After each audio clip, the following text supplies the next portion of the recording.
not CRA this time.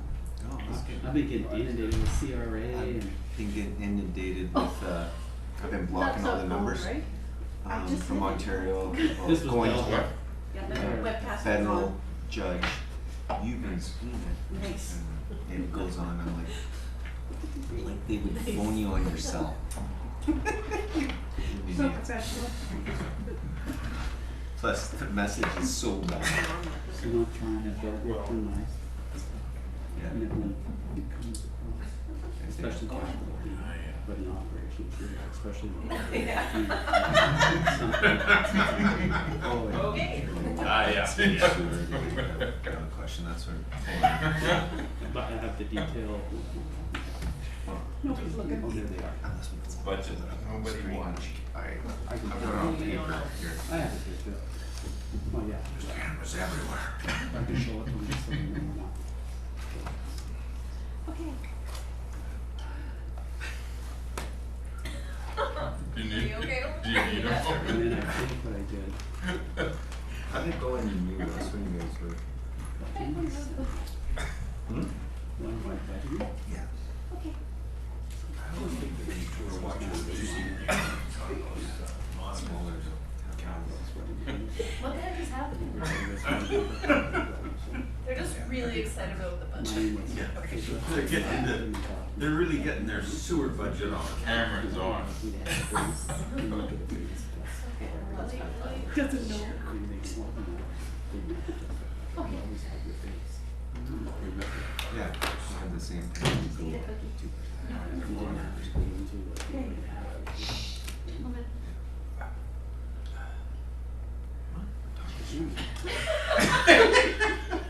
Gentlemen. Wow. You guys, Great. you should have left the rest of us in on Yeah, I the joke know. at least. Something super fun happening. Watch it on the webcam. Yeah. Really? Now? Yeah. Oh my god. Yeah, I feel like I Are we, on this now? Soon? have. The whole time. No, she's, the first one we weren't on, were we? No. Okay. Okay. Call a special open meeting of council held over Wednesday, November 13th to order, and I'll ask the CAO if there's any late items to add to the agenda. Thank you, Your Worship. No, there are no late items to add to the agenda.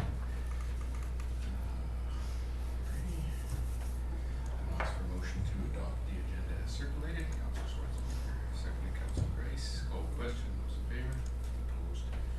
Motion carries. And we're going to go to item E, 2020-2024 sewer operating and capital financial plan. I'll refer to the CAO.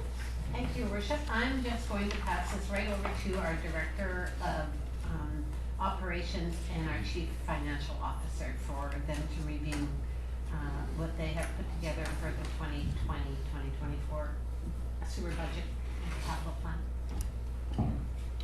Thank you, Your Worship. Thank you, CAO. The 2020 to 2024 sewer operating and capital budgets are being presented today. Primarily, we're looking at the 2020 budget for the operating side. As indicated in my memo, the 2020 sewer budget highlights, there are no changes in service levels. The operating expenditures are pretty well at the same level as they were in 2019. They're $7,000 higher when removing our amortization and reserve transfers, which are non-cash items. The sewer rates we're forecasting to increase 2% to maintain our reserve transfers into the sewer capital reserve. The administration, we've increased $15,000 primarily to salary allocations adjusted from 2019. Operations budget is decreased $8,000 due to reduction in consulting primarily. The collection system has increased $13,000 as a result of an upgrade to a Zeta wave radio at McPherson Lift Station, and Sean can speak to that as it comes forward, as well as an upgrade to a lift pump at, for $10,000 at the Rockcliffe lift station is also being proposed. Once again, Sean will detail why that's being needed. Treatment disposal is decreasing approximately $13,500 due to various decreases and increases throughout the plant. Nothing really of any significance, it's just various increases and decreases. As well as the transfer to the sewer capital reserve, we're increasing it of $82,000. Our 5-year capital plan is detailing $3.6 million worth of capital expenditures in our sewer system, and Sean will go through that when we get to the capital part of our budget.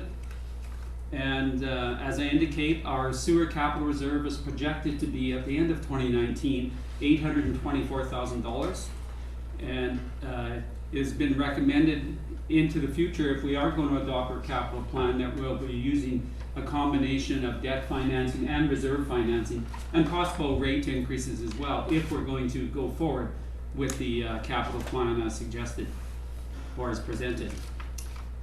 With that, then I will leave it at that, and like I said, we will be going into the sewer capital. The most significant capital upgrade or capital plan is a blower and the aerator upgrades, and once again, Director of Operations will be detailing the whole capital budget at that point in time. So at present, I would entertain any comments or questions in regards to the operating budget.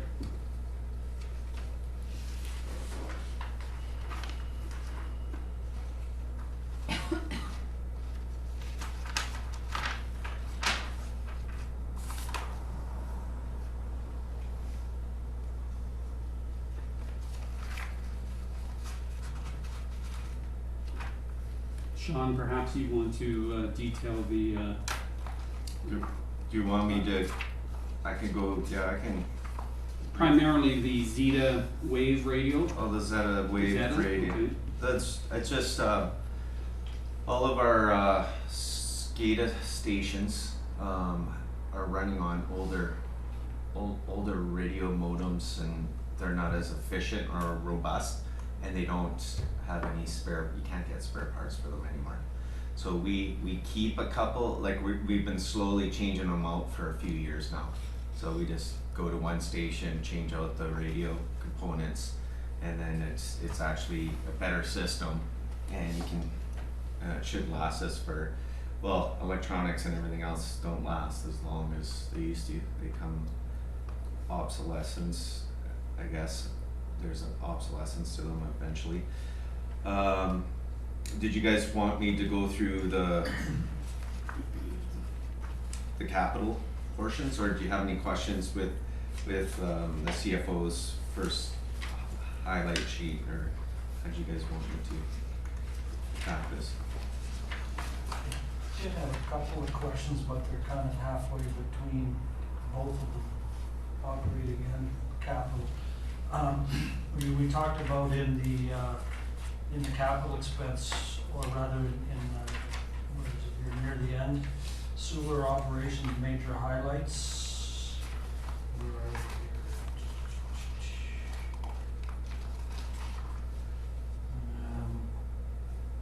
Under collection, replace aging lift pump at McPherson Lift Station, 15,000, new 10 horsepower pump for Rockcliffe Lift Station. Are those in operating or capital? They're in operations. So when I go to line, if I'm reading this right, it would be on page 9 of 18 on my computer. Okay. It would be account 4222000500 and 700. On the Rockcliffe one? That's the McPherson Drive one. We got 15,000 on the highlight list, and I see nothing on the operations list. But I do see the Rockcliffe one, if I'm reading it correctly. Rockcliffe Lift Station materials, 15,600 further down. So I'm assuming the 10,000 is in that, but I didn't see it on the McPherson. But I saw it in last year. I think I see it last year, but I'm You not know certain. what? That could have been a typo. Cause in McPherson, when I'm looking at it, I thought that we'd already replaced that last year, so So my it's budget not actually highlights. on that highlight list? Yeah, no, that was, cause I took the 2018 highlights and erased the projects that we did do and then added some new ones, but that was one I missed. That's, That was just in my, that answers the question. The Yeah. second part of that question though is, if we're replacing pumps, are those not capital items? that's it. No. What is our threshold for capital versus Yeah, operating? that's a good question. It is a We good could- question. Usually it's a maintenance style, operational expense. I'd have to double check our threshold for capitalization. It certainly, in my opinion, it probably should be in the capital budget. Yeah, the $12,000 for the 10 horsepower pump. I believe it should be. Cause I think I asked the same question last year about the first I think pump. I think it's 10 grand, usually your TC. Yeah. is 10 It's usually capital around 10 assets. grand. Yeah. So yeah, that definitely could be over in capital.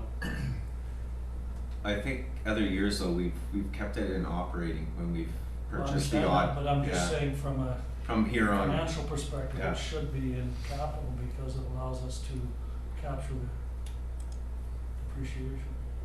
yeah, Yeah, we certainly would depreciate it. However, the depreciation at the end of the day, we still have to pay for that, and it's just coming out of, it's basically left pocket, right pocket, because it's the same money. I understand that, but the value of depreciation is that it ends up in reserves. True. Whereas if it's operating, it doesn't get to reserves.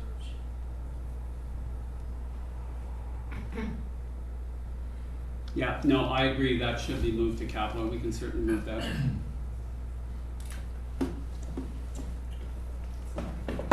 so it's, It's the rock club, right?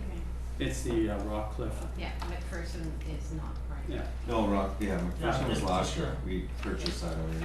It's not, no longer. That was just a typo in my notes. That's on, just so to make sure everyone's following along, that would be account, it's on page, what page is that? Page 9. No, not It's every- Rock Cliff, the budget amount is 15,600 in total. Of that 15,600, 12,000 of that is for a pump, That's right. a 10 horsepower pump. And that's the account that Councillor Mattis is referring to. So you don't even move the 12. No, I will leave it. That's gotta get moved to capital. But you don't count it. We keep it. Yeah.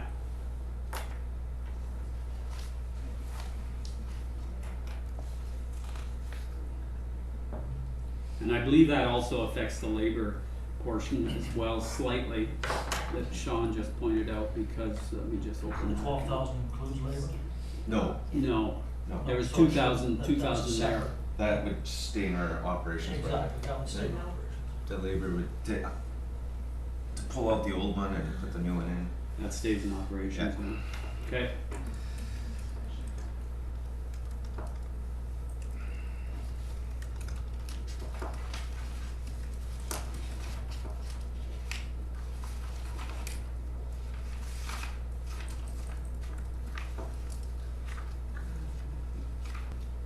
Like I said, for the most part, the sewer budget is quite, there hasn't been a lot of change in it. It's basically maintaining the existing stock that we have, the distribution system, as well as the pump. Any pumps that do need to be replaced are being replaced. It seems like, from my estimation, that the sewer systems itself, the operation, Sean, you can correct me, it seems to be in fairly good shape from an operating point of view. Yeah, it's fairly good. Like, so what I've told councils in the past too, that some years are a little bit higher than other years when we have to do maybe more maintenance, or more maintenance heavy, or you're refurbishing more pumps or doing extra work, or something just comes up and breaks or needs to be replaced. But overall, the sewer budget, when I went through with my operators, everything seemed to be pretty good. We're on track. We're even lower in some areas. Overall, it's in good shape, but did council want to go through the capital, or did we? We'll come to that next, I think. Next, oh, okay. Anything else out of the operations? that- Now, the transfer to general capital fund, what is the story of that? Usually what that is a transfer, and I don't know the exact dollar amount right now, but the utility funds, both water and sewer, will transfer back to the operating fund for the purchase, let's say, of computer equipment, or could be, usually computer equipment, automation equipment is also, sometime, I've lost it, the records management, as well. I know last year we transferred, I think it was a total of about 30,000 between the two utility funds to pay for the various capital in the general fund. Capital items that they're making use of type of? That are also, yes, that are making use from the general, it's similar to the salary allocations, but it's for the capital cost of the purchases of the various capital items.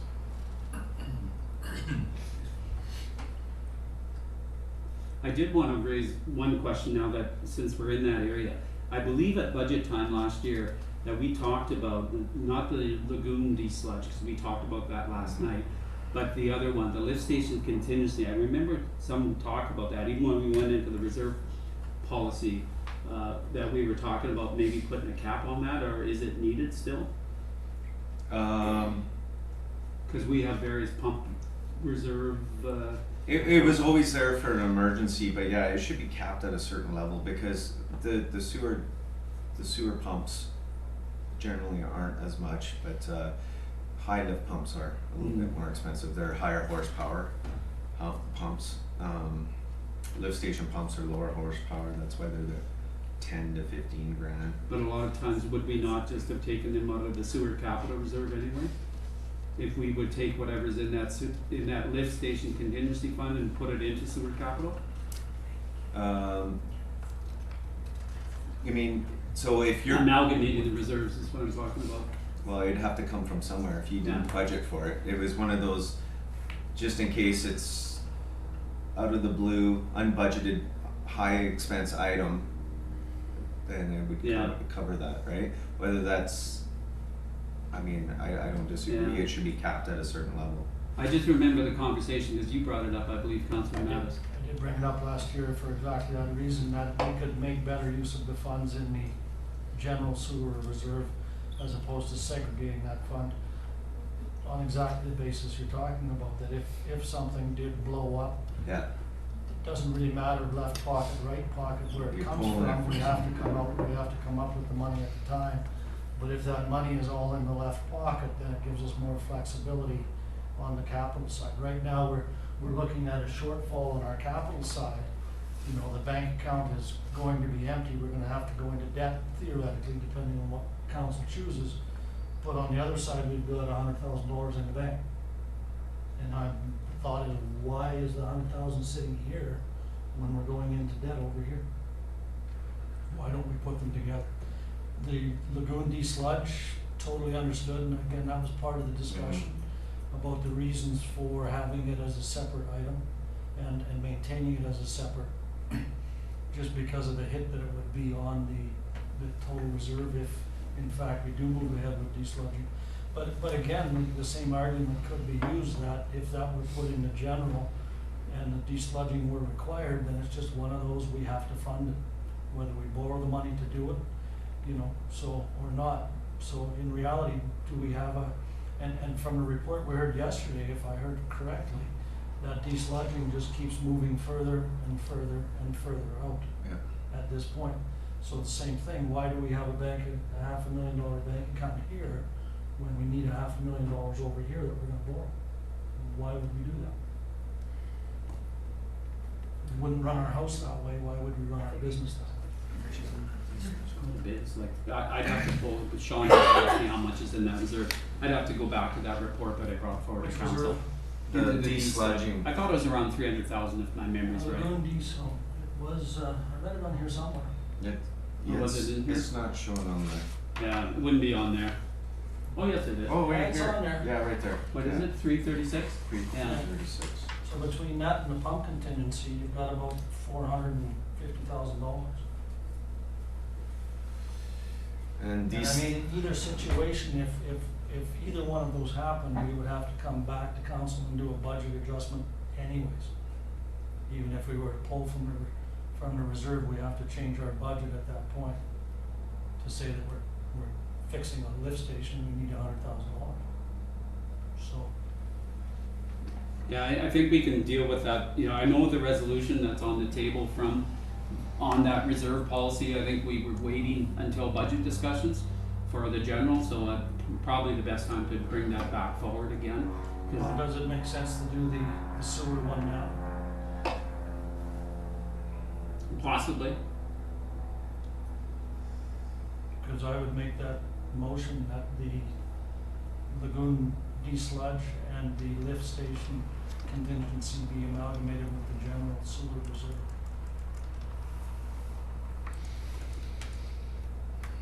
Councilor Schwarzenegger. I'll second that, and I have a comment. That's one of the things that Parks and Rec did was do a kind of a super fund, where previously they had funds for the arena, funds for the community center, funds for the pool, and as happened, if the cooling equipment in the arena fails, then you don't have enough money in the reserve, why?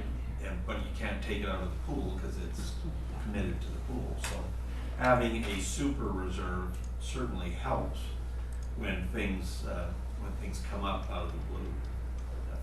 I second the motion. I'd be in favor of that. Councilor Grace. Thank you, Worship. Yeah, I'm definitely in favor of that rationale as well. Just have a question, when the desludge does happen, how much do we anticipate it's gonna cost and how far? it's down several the road do we think $100,000, that is? yeah. How far down the road do we think that is? According to Steve, I think we're 5 to 10 years out. Yeah, it could even be 10 years. And especially if we go to replace the diffusers in the cells, and those are gonna be operating better than the existing ones, So cause it they're pushes it old. further away. So then it'll do a better job, maybe too. The whole system becomes a little more efficient if you add a VFD blower and new diffusers in the cells, and the whole system's more efficient.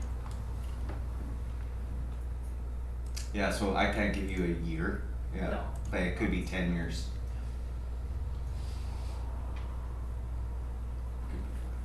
Any further comments? That was all I had on operations. We can vote on that? Yep. So you're voting on the lagoon, the sludge reserve, Amalgamating the reserves, pardon me? amalgamating the reserves, Yeah. lift station. The lift station contingency reserve, be Those are transferred to only the sewer two separate capital ones, reserve aren't fund, right?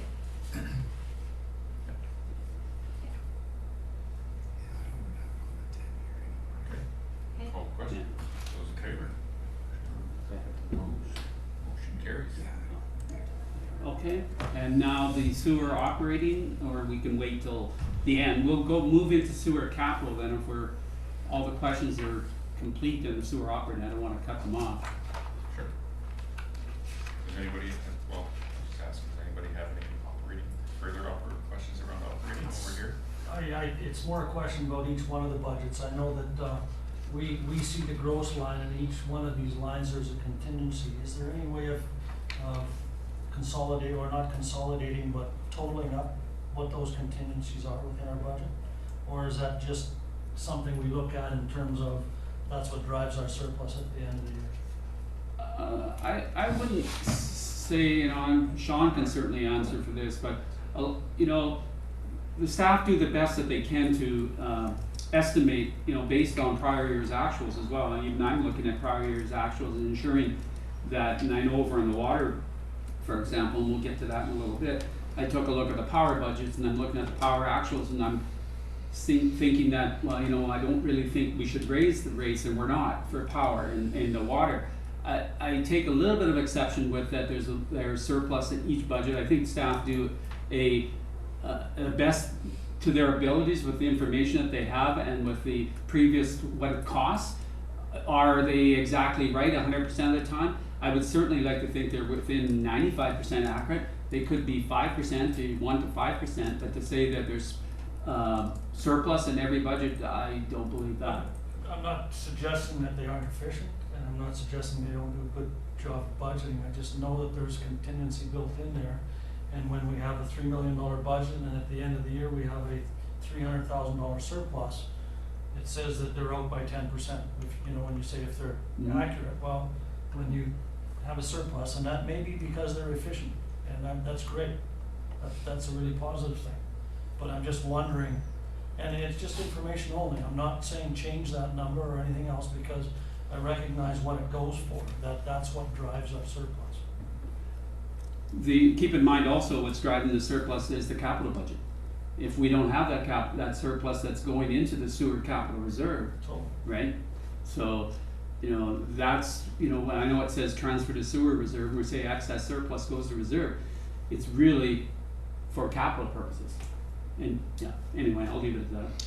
Yeah, we do build in a little bit of a contingency in each, well, not each one, but in a lot of those GLs that you see, only because of unknowns, really. Yeah, I the mean, question was, things can come we do a up. total of the contingencies? That was the original question.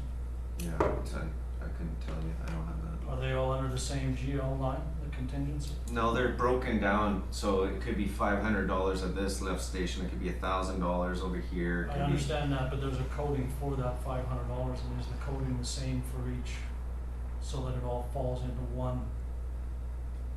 It's not coded that way. It's each GL, I'll have a breakdown, line items, and that's what I fill in for the areas I look after, and then I put a budget to it. But, so, yeah, I don't know how you could break that out. There's a miscellaneous 1,000 right there, reclaimed water system. And what I'm suggesting is the 505 coding, is that the same for each one, or is it a different miscellaneous for each one? No, the code for that is right there, the Yeah, 700. no, we don't have a miscellaneous code per se. Oh, that's a, okay, I see, I understand what you're saying. We just have a breakdown under, we have the Materials. items under each GL. Okay, that's, Yeah. that answers the question.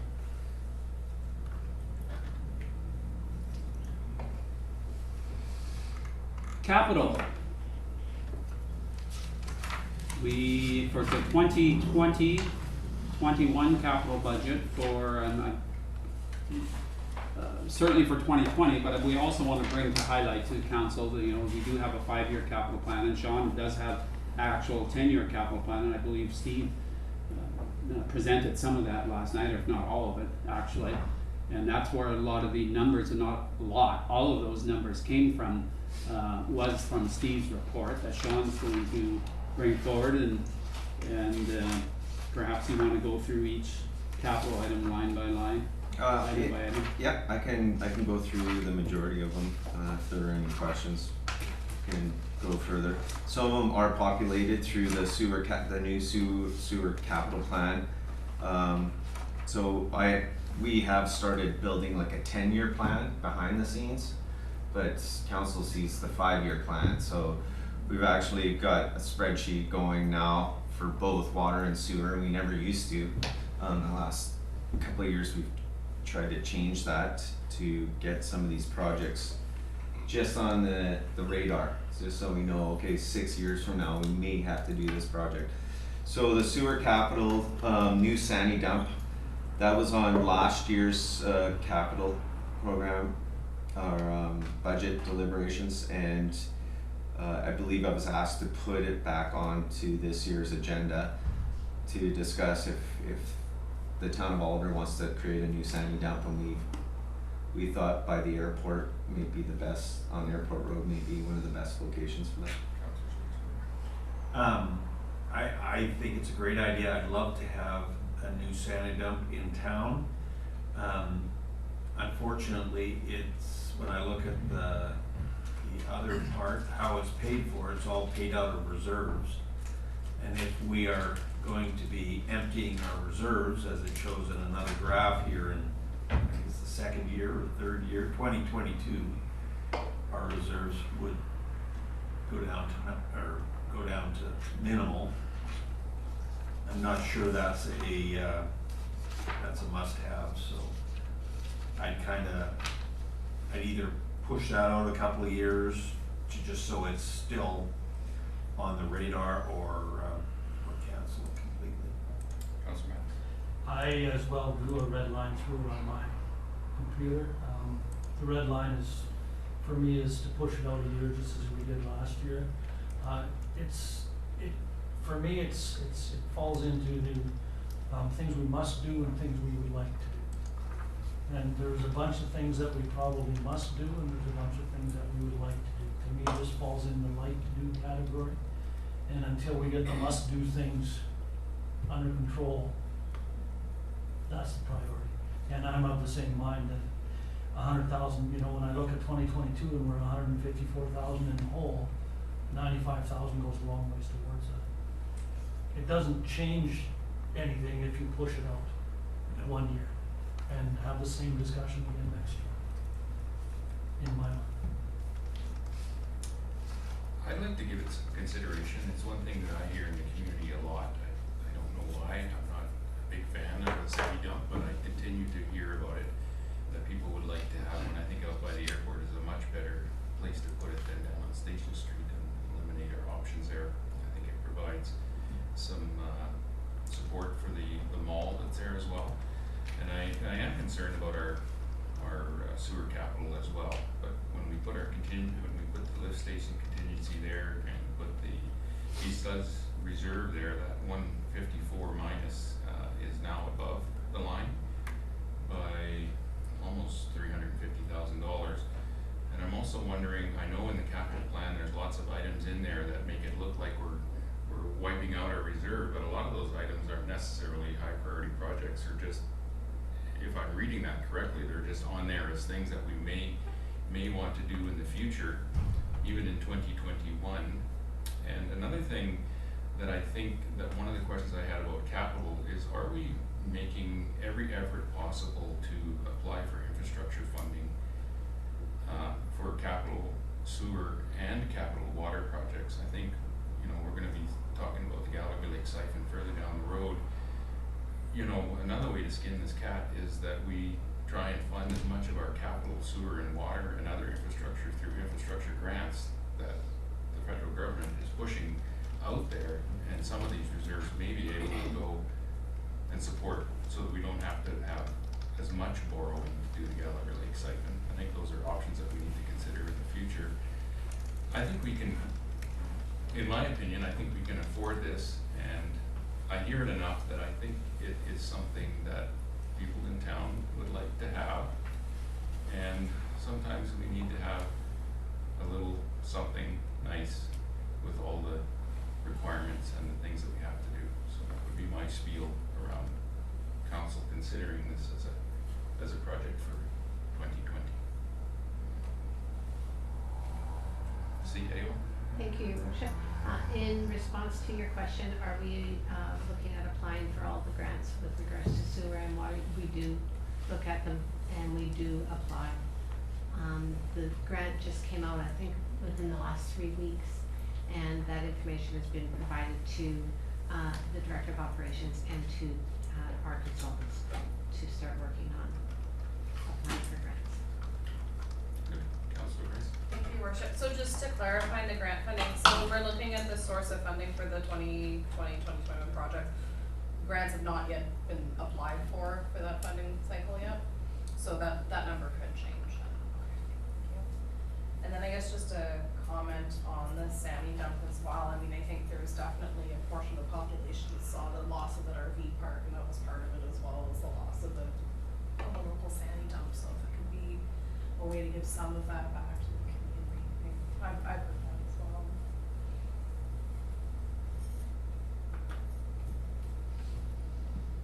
And I will just say that I've heard it too, but I think too, we have to make some hard decisions sometimes, and if we're going to float that one and we don't know if we're gonna get any grants coming down the road, so to push it out a year and then we can see if there's any grants coming in makes sense, but I really think we need to push that one at least out a year so that we can see how any grants or any other things are going to impact the draining our reserves. Councilor Mann. I too have heard it from many people and knocked on many doors during the, just asked the question many times as to why we don't have one. It always puzzled me as to why people wouldn't stop on the way home and use one along the way, but, all that being said, and I have always been a supporter of getting one, I think that's part of the reason why it stayed on the budget way back when. When I drew the red line through it, I had not considered the moving of the other reserves to desludge. And when I throw those numbers in, and at that point it brings us out to about 290,000 surplus for balancing our reserves. On that basis, yes, I could change my mind. Councilor Grace. Thank you, Your Worship. Just looking at the revenue potential then of a new sandy dump, is there, at any point, would it become revenue neutral? I mean, how long, I think we said it was $2,000 a year. Will we at least break even before we've outlived the life of the sandy dump, or is this gonna cost That's a us? good question. I'm not sure how many users until we get one, how many users we get per year. I can't see it breaking even for the first. Cause I guess it'd be 50 years before we get our money back on it. It's more you're providing a service, I guess, for tourists and locals. If you look at it that way, and if it becomes revenue neutral or you make a little bit, but then my guys are also involved.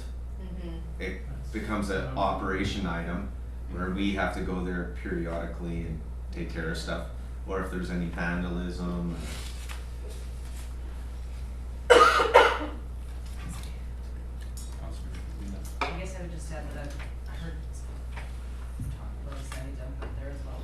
And obviously we've heard it enough that it's been on the list of items that keeps getting punted back every year or something like that. So I think along the lines of what Sean just said, it's a service. So it's either, it's a service that we would like to provide to our citizens and tourists, or it's something that we don't. But I think continuing to push it off a year and push it off a year and push it off a year. Just, I don't think that's the right way to go about it.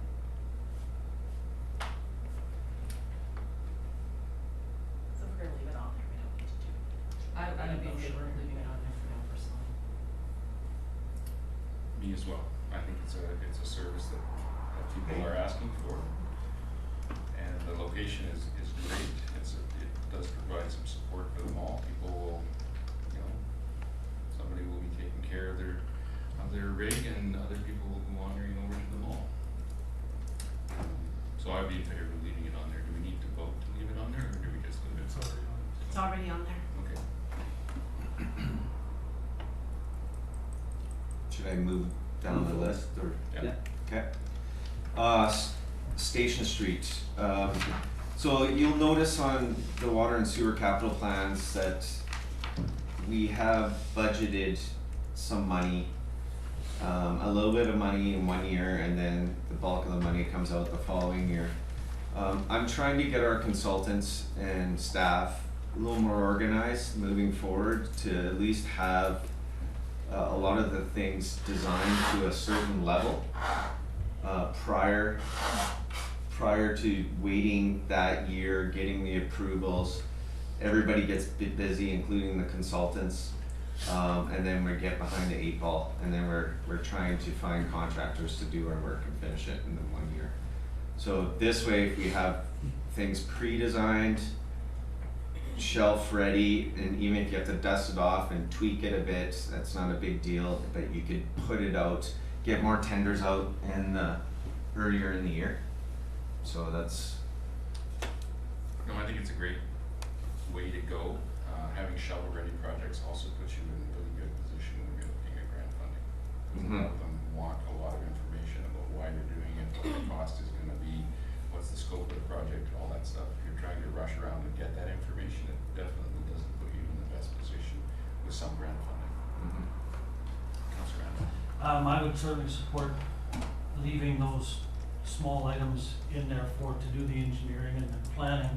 In terms of the actual projects themselves, those are all contingent on development in the northwest sector, as we call it, and down on Station Street. So I know we're not discussing 2021, but until those things come to fruition, I think that they should be always 1 year out until somebody comes forward with those projects. Yeah, and that's how it's hard, it's almost like the cart before the horse too, because the general budget will drive the road capital projects. And so it's difficult when we come to council with the sewer and water budgets, knowing that we have to do some upgrades underneath the road. So I'm guessing, right? And I'm putting streets where we think, you know, will align with the general budget. But when it comes to general budget and you guys reviewing it, we may be pushing those out, so it may affect the water and sewer. Just so you know that. So if we're planning on doing Station Street, if we had a developer come and council agreed that let's develop that lot 1 down on Station Street, now the time's to do it. Then great to have, the pre-design done, and we can get the shovels in the ground a lot earlier. But if we decide not to do it and push it off, I mean, I guess it's not a bad thing to have the design pre-done, and if it happens 2 or 3 years down the road, then so be it. So what Councillor Mattis had mentioned, Station Street's one of those projects that could get moved off 1, 2, 3 years, we don't know, or more. The other one was Yes, too. Main Street, or Main and Station Street, Hillside to Bank. That's just a continuation of the same project.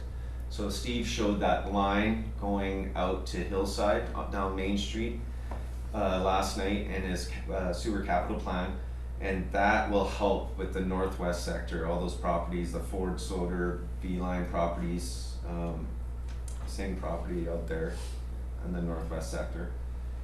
So if Station Street moves out, so would that one, but we still would like to do all the pre-designs. The only one that I see on the list here that we may not do in 2021 is Kootenai. So that may be one that council decides when it comes to general budgets or even water. Something may push that off, but again, we have them in there. Okay. Yeah, it won't hurt to do the pre-work. I just wanna say that that's $1 million worth of capital work. I mean, that's awesome. If we could get funding for those 3 projects, that would make We the can reserve find look it. completely Per year. different, for sure. And Yeah. the money is there. The federal government keeps pushing sewer and water and roads and parks and transit and all those things.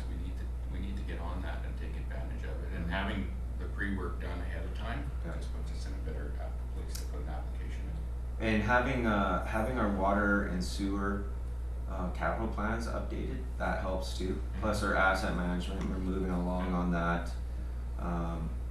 So all those things help with your grant applications now. If you're missing any of those components, they don't even look at them anymore, pretty much. Yeah. They fall to the bottom of the list. So, and in the sewer budget, I mean, we've tried for years to do get desludging diffusers and stuff done, or new blower VFDs for years, and Steve and I talked about it and we said we can't push it off any longer. We want to replace the diffusers, which is one of the next projects I want to talk about. Blower, VFD, and the aerator upgrades. So that project, if there's something that we have to do, that would be higher on the priority list. So that would replace all of our older diffusers. It would create a variable frequency drive on our blower.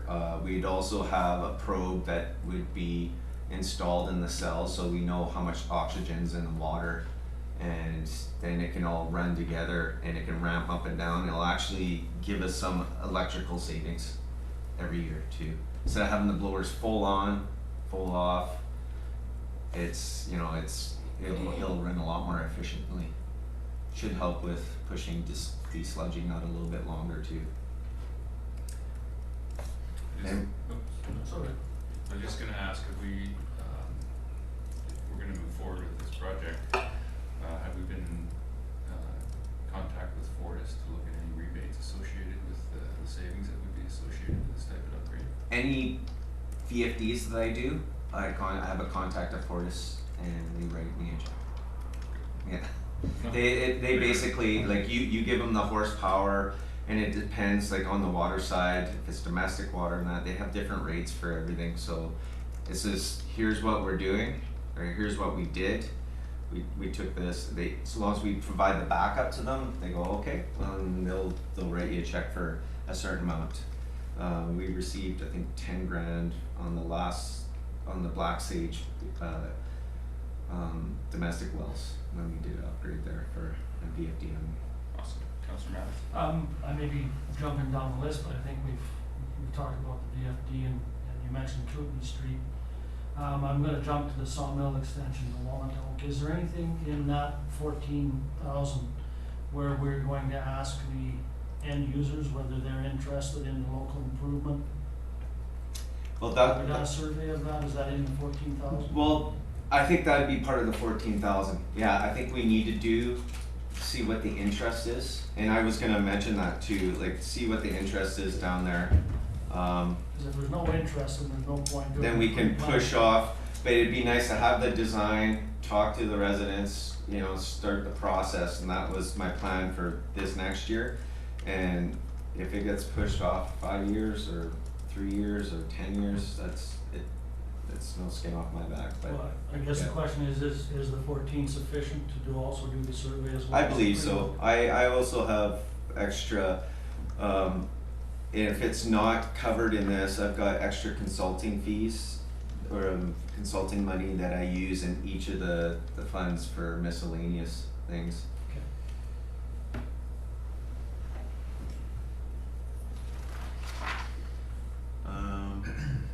Yeah, I pretty much talked about all of the 2020 capital projects while I skimmed through them. Are there any more questions on the 2020 ones? Don't think so. No? Okay. So 2021 and 2024, I'll just go through some of the ones that are on the list here. Rotary beach upgrades, you heard Steve Underwood talk about that last night. And we're gonna do some more exploratory work this year and figure what upgrades, if any, are needed in the near future on that one. So that one may be one that may get pushed off again if we find out we're okay. Steve had talked about when you see an S1 or S2 or S3, S4, those are from the sewer capital plan that he was going through last night. So those were projects that he had pointed out. 300 millimeter mainline replacement sawmill. That was the one he was showing over by Oliver Landing. There was one stretch that our pipe did collapse on sawmill. Most of the sewage in town back in 2008 that comes to the public works yard. The main pipe collapsed, and that's just an extension of that main pipe, and it needs to be sized up. So that's to size up and be replaced. So that's a critical piece that will need to be done.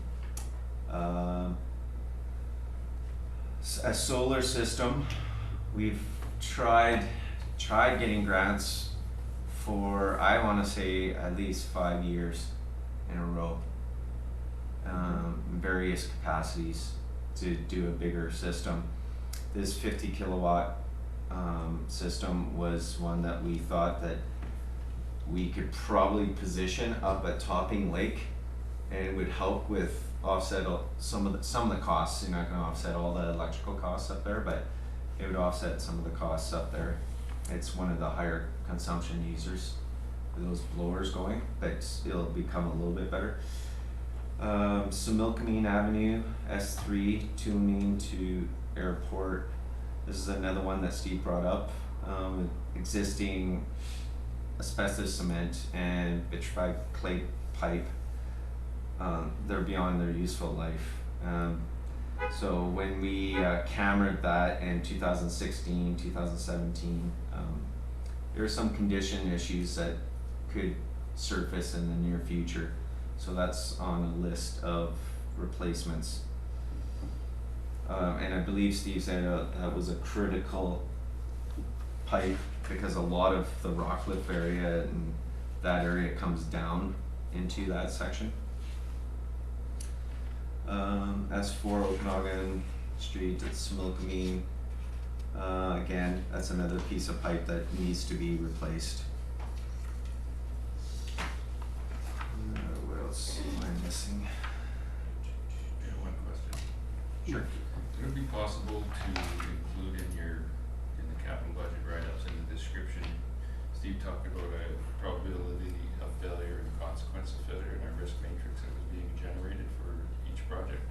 It'd be nice to be able to see each project with a rating of how critical it is, as far as how critical is it, what's gonna happen if it fails, what's the probability of it failing, like that kind of a scoring system, just so that we can kind of see the ones that are kind of need to be done, ones that are critical to be done. Is there any way to include such a scoring system on there? I mean, we could add a scoring system, but my scoring system is the rank, where it's, what year it's in, basically.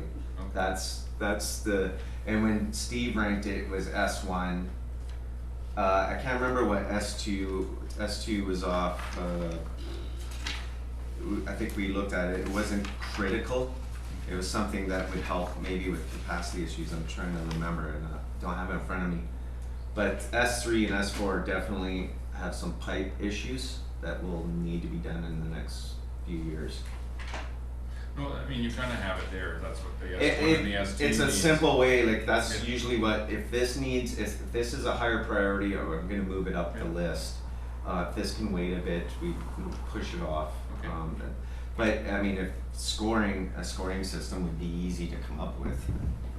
No, if that's, I was wondering if the S1 was that, and I see the 50 kV photovoltaic system doesn't have an S rating, so that would tell me that it's. That's nice just to have. a project that we, Yeah. would like to do, but we'd like to get grant funding for that to help Mhm. offset the costs of, I mean, these systems are still not cheap. And you want your payback to be within a reasonable amount of time before your solar panels need to be replaced. 80 years isn't. You burn more carbon going up to have a look at it, saving it, saving by more than anything. I mean, the panels are starting to become more and more efficient, 300 plus watt panels, and which is great. Things keep improving, so that's a good thing. Payback would slowly start creeping down.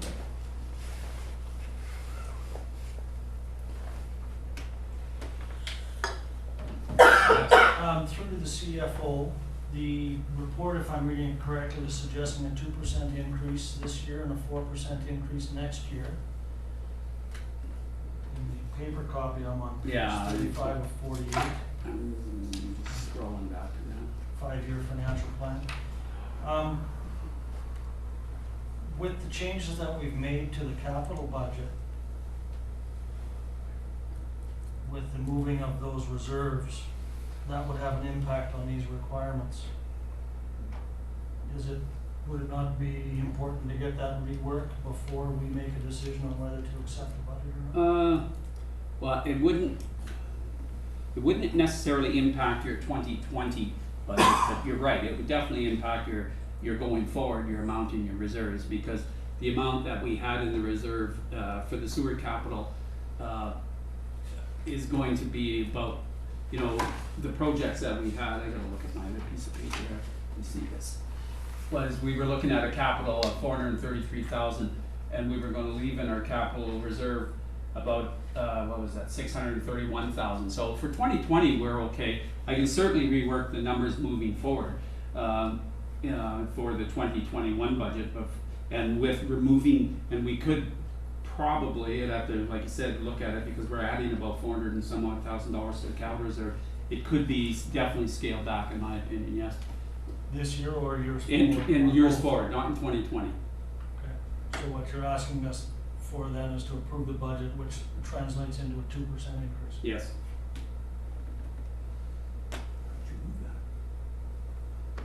Well, I was hoping for 0, you know, based on the rework, but, failing that, I will move that, council endorse the, I don't know if, that council, accept and endorse the, 2020, I know there is a resolution somewhere. Yeah. Right on the screen? I thought it might be up on Oh, the you screen. can't see it. Do you want me to read it? Please. Did I have it? Thank you.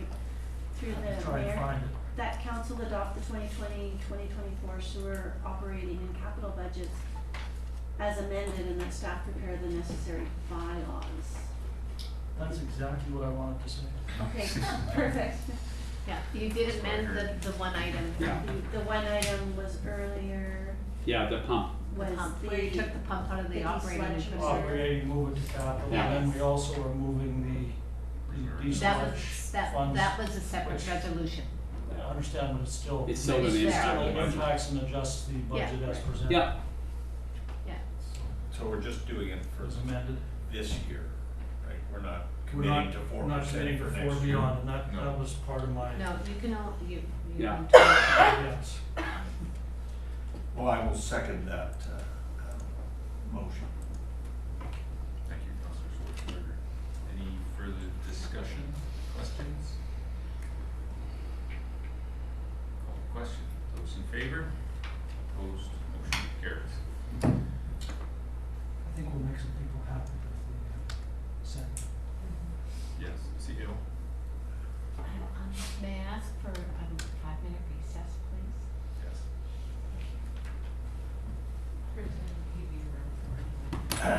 oh darn it, I was just gonna move the water operating capital budget. That's presented. Not even as amended either. Just, we've got one part of our, bylaws adopted. Just, I sent you a text, just so you probably can see it, just what time was the supper tonight? Ready to go through with the fine-tooth comb? Okay, I all didn't right, have all time. right, I'll let people know. Ran out of time. The water? The water, I I can usually get go right. through it. They're trying to anticipate. Quite a bit. Hopefully, and, we got lots of red marks on. Everybody's loving the snacks. That's pretty good. I Good. did have a few. Oh, yeah, for sure. Mostly just Yeah. clarification. Yeah. What I was thinking was. That's because we're doing more. Yeah, Right, that's- type of thing.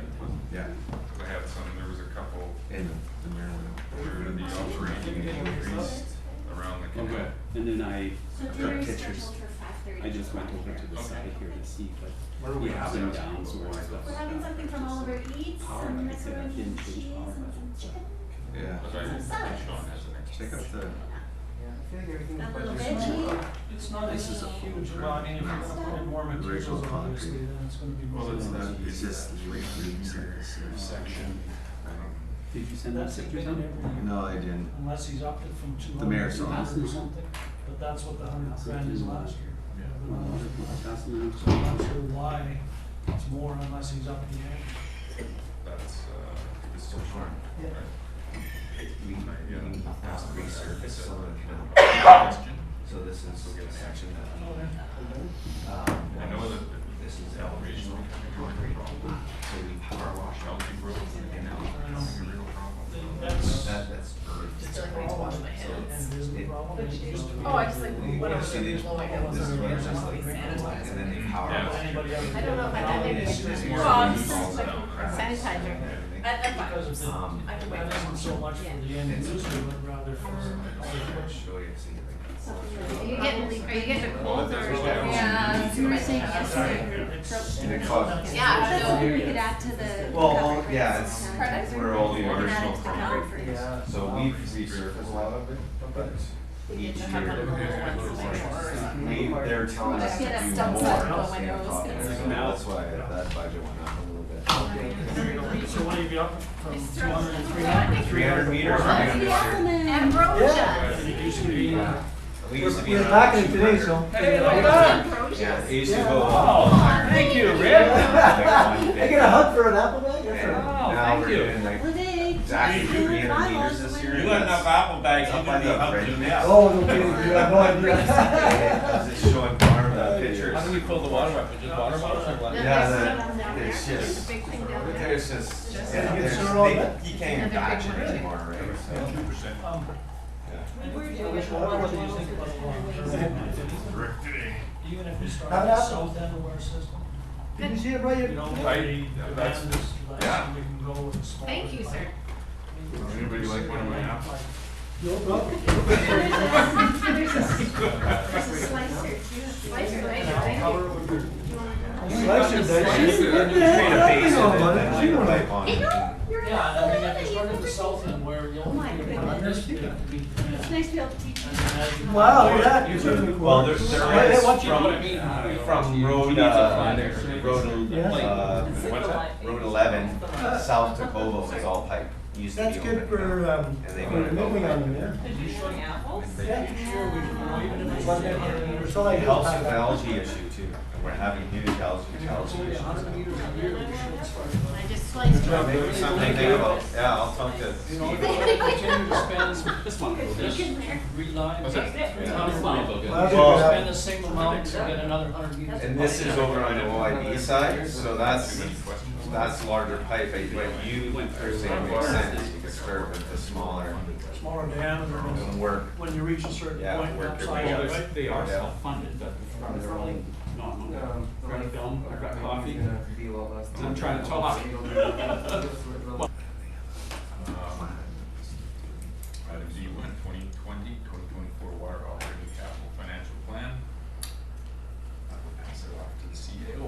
Thank you, Your Worship. I'm going to again pass this off to our Director of Operations and our Chief Financial Officer to present the plans for the upcoming year. Thank you, yeah, thank you. Usually caught for words, but anyway. I'm going to go over, first of all, the operating budget, and then we'll get into the capital. Obviously, the Gallagher siphon is probably the number one topic of conversation on many people's minds. But the operating budget itself, as presented, is, I just want to bring to everybody's attention that Council in 2017 passed a resolution where they approved, or they recommended a 3% rate increase for 2017, 2018, and a 2% for 2019, as well as for 2020 and 2021. And the way that resolution read is that council directs staff to implement an annual canal/Gallagher siphon rehabilitation increase over and above any operational rate increases on water user rates and water tax rates bylaws over the next 5 years due to imminent repairs required to the town's irrigation canal as follows. And the budget follows that philosophy. We are recommending a 2% increase for the canal rate rehabilitation that's going into the reserve and ultimately will be utilized to fund the Gallagher siphon repair, as well as a 2% increase due to escalating costs of labor and supplies, etc. The operating budget itself has seen a 5% increase over year-over-year, 2019 versus 2020, of a total increase of $190,000 when we exclude reserve transfers and amortization. That also comprises of a increase in the allocation for the water administration charge that we charge from the general fund to the water utility fund of $40,000. Part of that's increased the allocation of staff time due to the replacement meter program, and I will touch upon that in the capital program, as well as a little bit in the operation as well later in the discussion. We also have some water chlorination materials. We have $19,000 for Miller road pump house replacement of some of the pumps. The reservoir maintenance that has to be done, canal maintenance we're doing, and I know the Director of Operations was passing around photos of some of the work that they're doing presently on the canal, just some rehab work or annual maintenance at this time of year and in the spring. We also have a decrease because we did some of the work already in 2019. That was the 7D pump and the right-of-way survey one-time expenditures that occurred in 2019.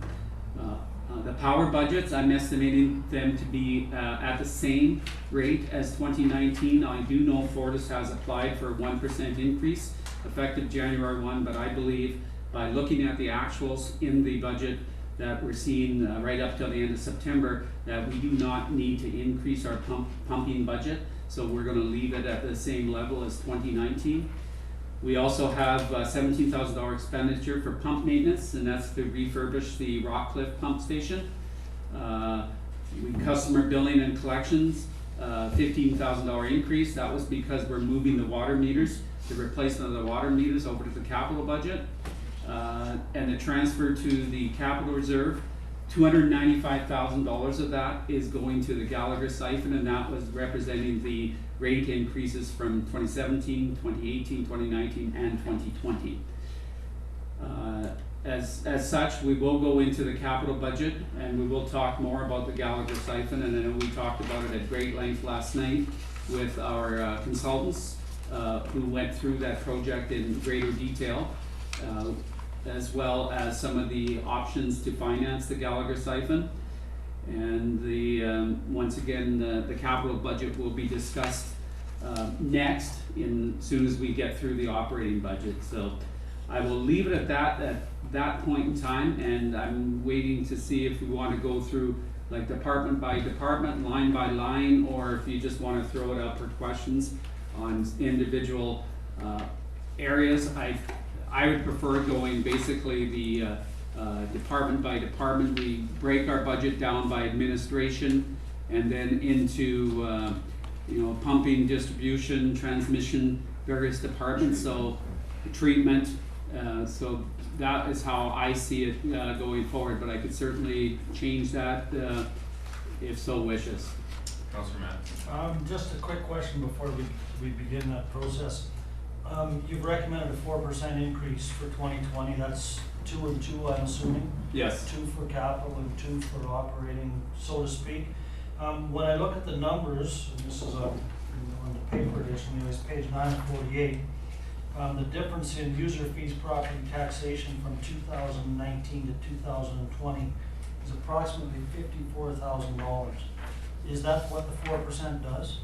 Actually, when I was looking at that, I took the actual estimated revenue that we're bringing in 2019. I don't use the actual budget over budget, and when I compare the 2019 actuals, we're not going to achieve budget in 2019 actuals, so I'm raising 4% based on a projected actual. But that 54 difference from 19 to 20, does that represent 4%? Yes, but based on a projected actual, not on the 2019 budget. So I guess before we begin, then I just wanted to make the point that each percent that we raise represents $13,000. No, it should be around 30,000. Yeah. Well, I'm just looking at the 5-year plan. Tell me I'm wrong. Water operating fund revenues, user fees, and property taxation. Yeah, When your you sales compare services. 2019 to 2020, the difference in those two lines is about $54,000.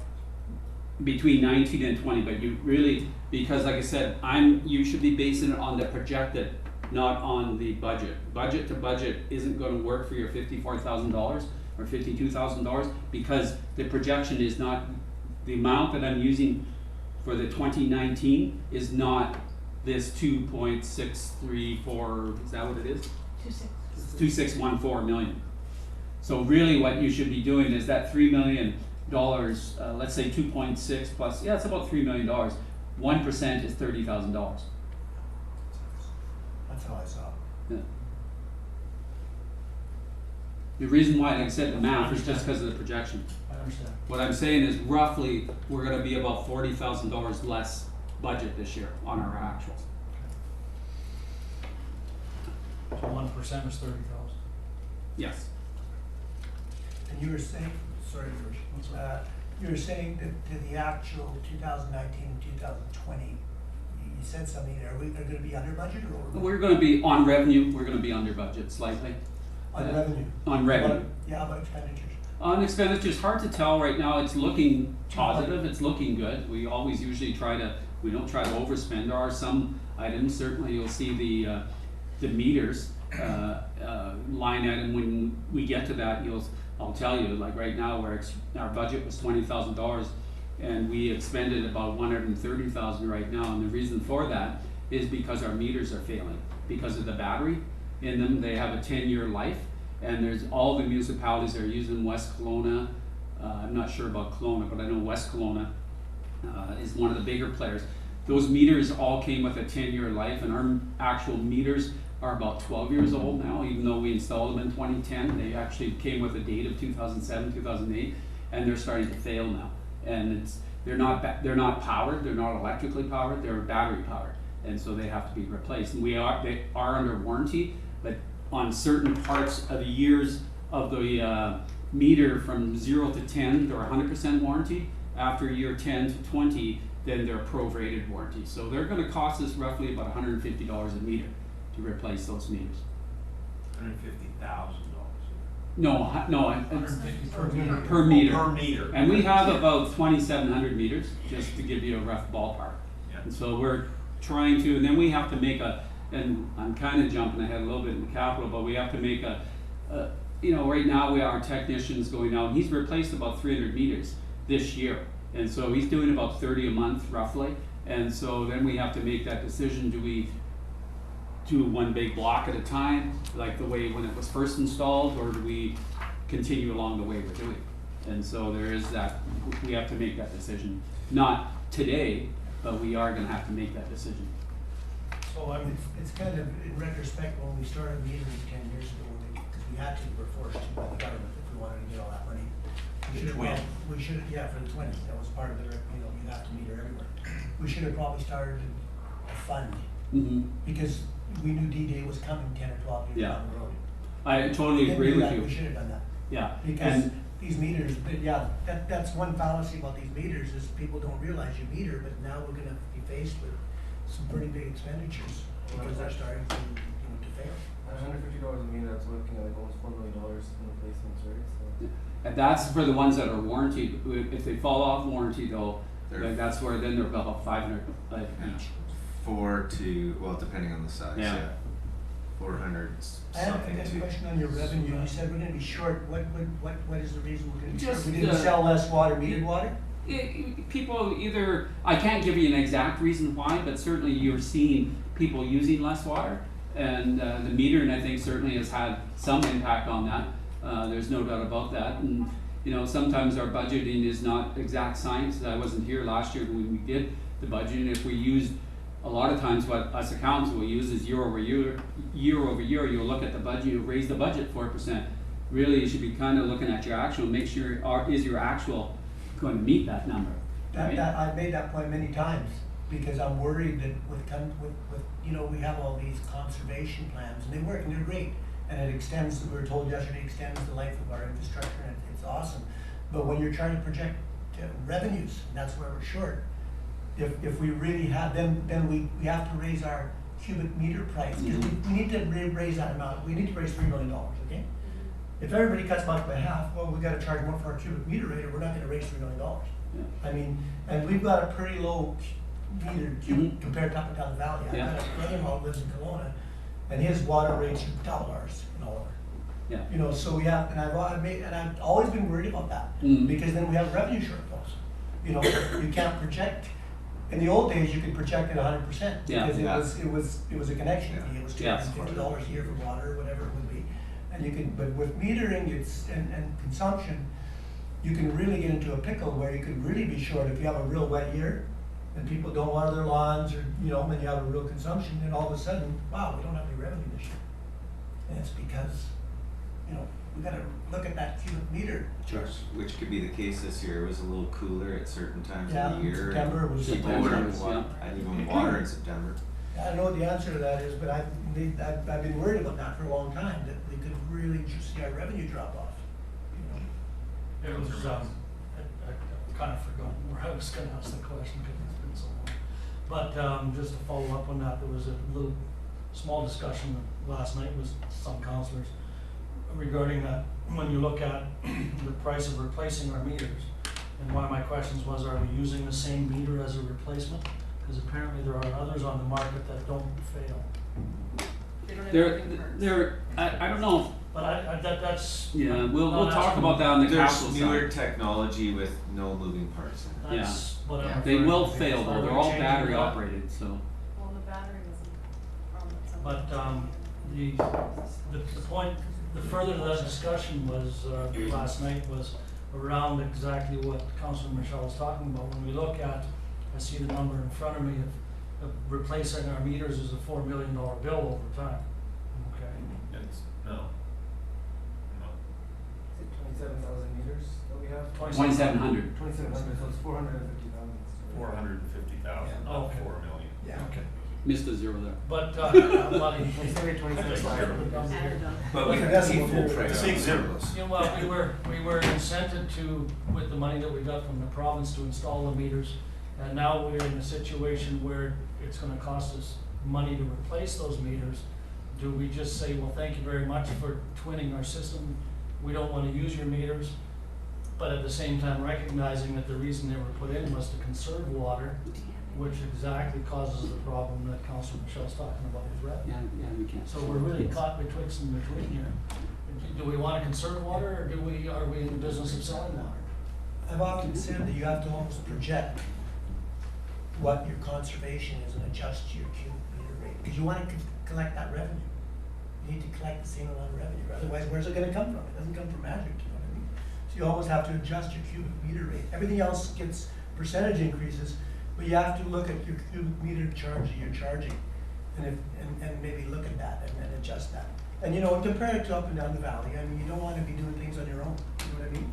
But like I said, I've asked my brother-in-law in Kelowna what he pays for water, and I couldn't believe what he paid for water, you know, compared to what we pay in all of it. They have the same problem there, less water, they need to get the revenue back up again. That is Yeah. how you have both those. So you then get you- your cubic meter Yeah, you have to and increase still your, have conservation. yeah, you have to almost project what we know what we want, we need $3 million, $3.1 million. So if you project you're gonna have less consumption because everybody keeps coming back and we've got a, you know, we're doing that year after year, then you almost have to adjust that cubic meter rate so you can keep your revenue going. Otherwise, where do you need to driven? Councilor Bryce, you got a question? It was, yeah, Councilor Mattis brought it up. Okay. Anyway. Okay, yeah, and so, where did I leave off? So yes, the rates are recommended for 20, if the recommendation, and we'll get into that later as well, is 4%, 2% for Gallagher siphon, 2% for operating. Keep in mind, any of our surpluses, even over and above the 2% for Gallagher siphon, goes to reserve if there are any surpluses. So therefore, going into the operating budget, the first department, shall we say, is the administration area, and like I've already touched upon in my report, the main item that we've seen a shift, the whole department, year over year budget on the expenses, we will come to the revenues later, I'm not forgetting the revenues, is approximately $43,000. Almost 40,000 of that is made up of the allocation that we're charging over from the general fund into the water utility, and that's quite frankly because of the various water issues that the staff have been dealing with this year. We do keep a track. I know all the managers keep track of their time by department and where we actually spend our time. So it's a reflection of that, and also a reflection of the meter technician, as well as a little bit of time is from our Director of Development Services, would charge a little bit into the water utility as well. Questions? No question, but if you could, when you're on certain pages, just. Oh, yeah, I will do that, Just sorry. say, okay, guys, I'm looking at page 13. Yeah. I mean, I found it. that's I'm why running they two- were- I'm running like, two but it's a screens. little easier than everybody kind of flipping around. Yeah. You know what I mean, Doug? The, You're on so that 13. was page 12. Yes, it's where what page you had it on. On the iPad. 12 in the paper or 12 in the? 12 Twelve. on the iPad. So it's 13 for us. 13 in the paper if you're following the paper. Because you're gonna be going back and forth, just say, okay, guys, I'll give you a page, whatever. Everybody's here looking for where's he at, where's he at? Hearing if there are any further questions on the admin side, like I said, it's pretty well year-over-year budget, other than the allocation switch change. Page 13, we get into purification and treatment, and as well as the service of supply. And I know I've made a couple notes for myself in the water chlorination materials, because that one went up 4,000, and perhaps Sean, you can touch on that. Whereas the replacement of the hypo pumps. Yeah, at Miller Road well.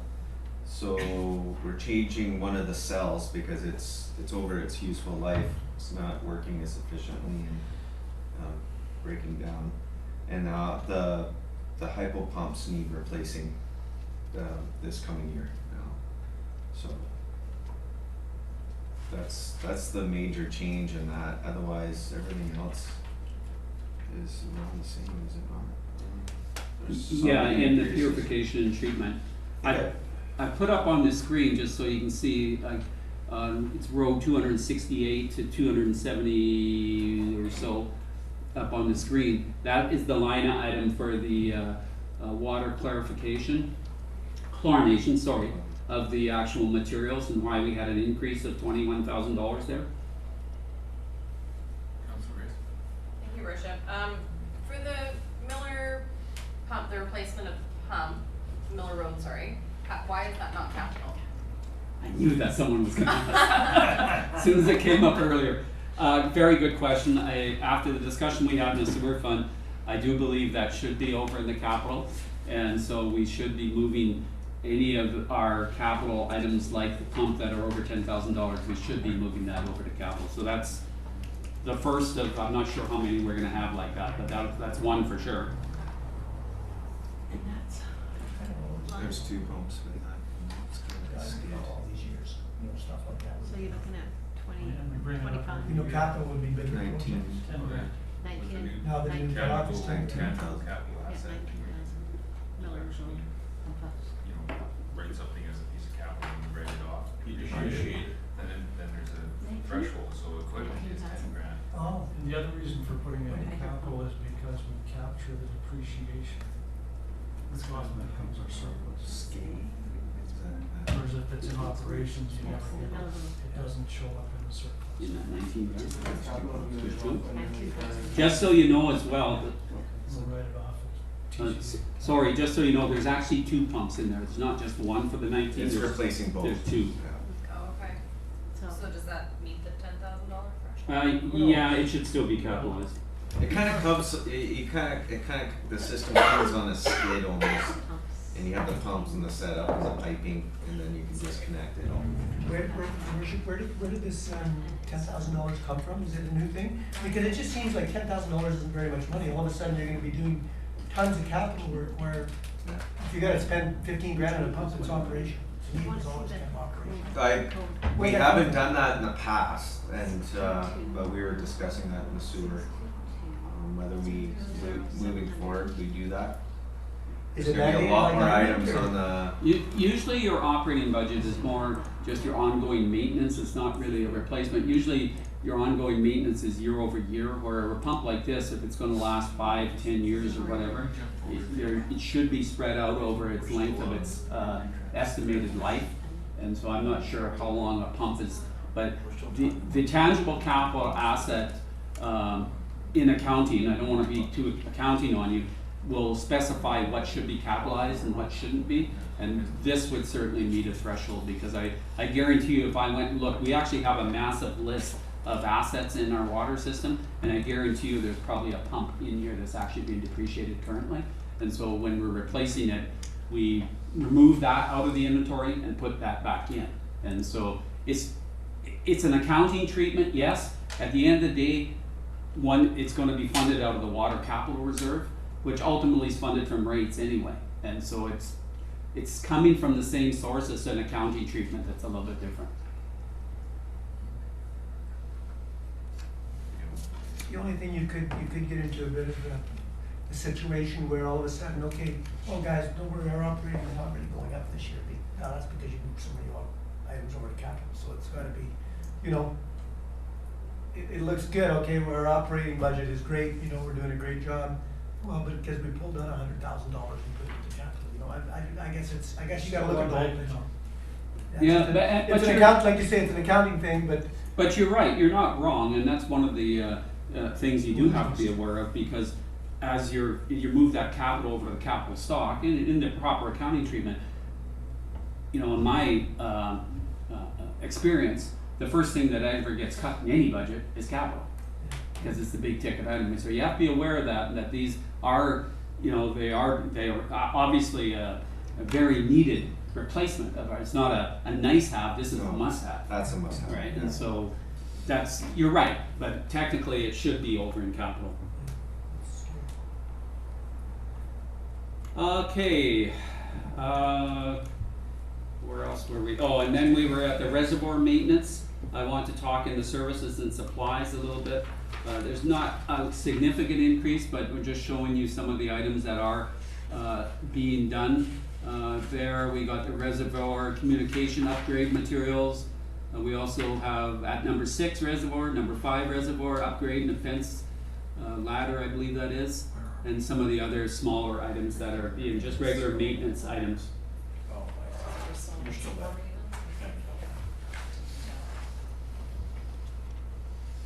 it's still 14.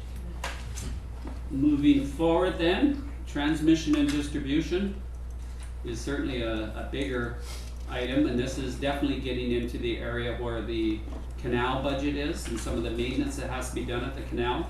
And for that, we'll let Sean take over. That's the main increase that is in this budget, and the whole department is for the canal maintenance and labor and materials.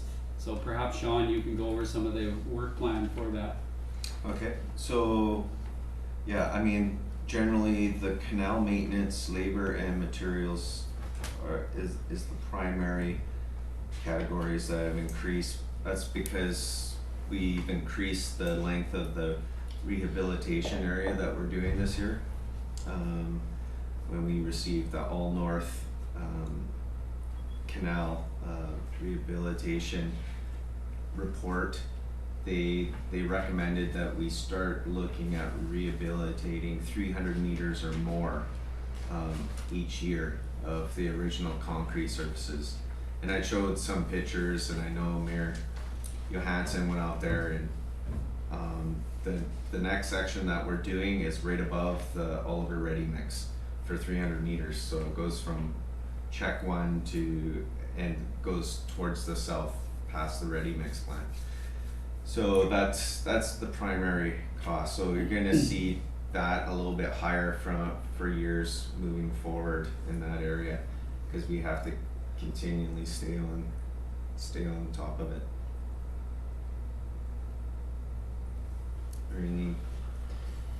Were there any questions about that, or any other questions? Yeah, I noticed it's way back at item D-1, that it's $166,000 you're projecting this year to spend on it. Am I correct in that? Yeah. The materials and maintenance that pays for the concrete, the services for the contractor. Also in the fall, which we just cleaned that section of canal that we wanna shotcrete, you need contractor services with the high pressure, water pressure hoses, and so that actually takes a couple days and about 4 of our guys and a few of their guys and to do the 300 meters. What would, do you know what our average would be for the last 4 or 5 years, Sean? And what that compares to that average? What was your study? If you look to the right on that page, there's the 2019 actual, which is getting closer to the end of the year. 2018, 2007, Page 14, 14. or 15 maybe. Well, you have 14 of your iPad? 14 on Yeah. iPad, maybe 15 on it. But what's also included in there is we have an algae problem in the canal, and we can't use the copper sulfate like in years past, going back many years, which would just resolve the whole issue and only cost the town maybe a couple $1,000s. We're trying a new product and we're using it, and it just doesn't do half the job or a quarter of the other stuff. And we actually had a lot more calls from from farmers and people having trouble with their intakes, like getting too much algae, screens. Yeah, it's an issue. So there's a lump sum of money in there to try to continue with something and combat that. It's What has prevented us from using copper sulfate? pardon? Why have we switched? What It's prevents harmful. us? Harmful to wildlife. So if we had a closed system where no water was retreating back into the Okanagan River, and we had a closed system, we could use it. But because there's various places where it leaks, and then we have our spillways, they won't allow you to use that product. It's harmful to fish wildlife mostly. It doesn't affect some other things, and it's too bad because we used to have a system that we could use it, and it worked really well.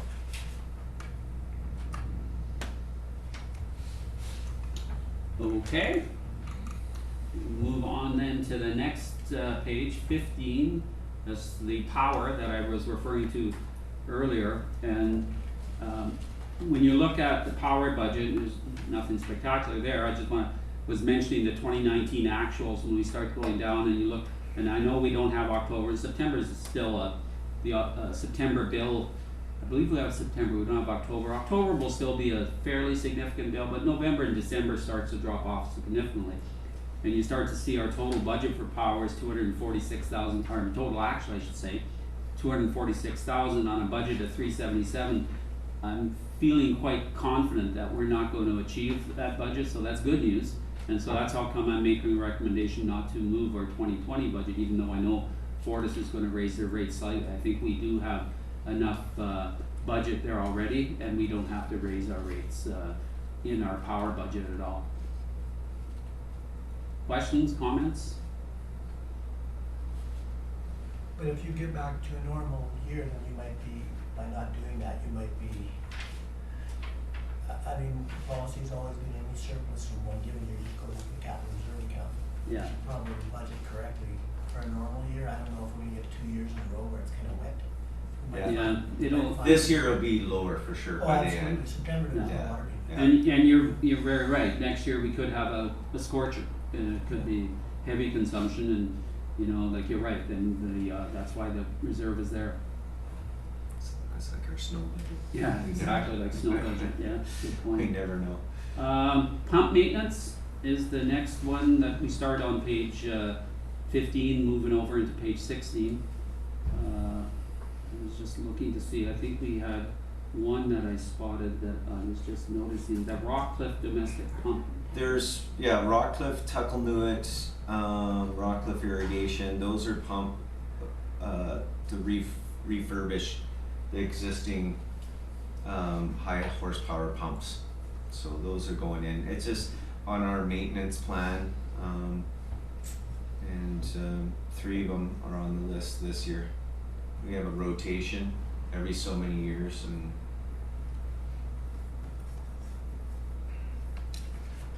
other than that, there's nothing too major, I don't think, in the rest of it.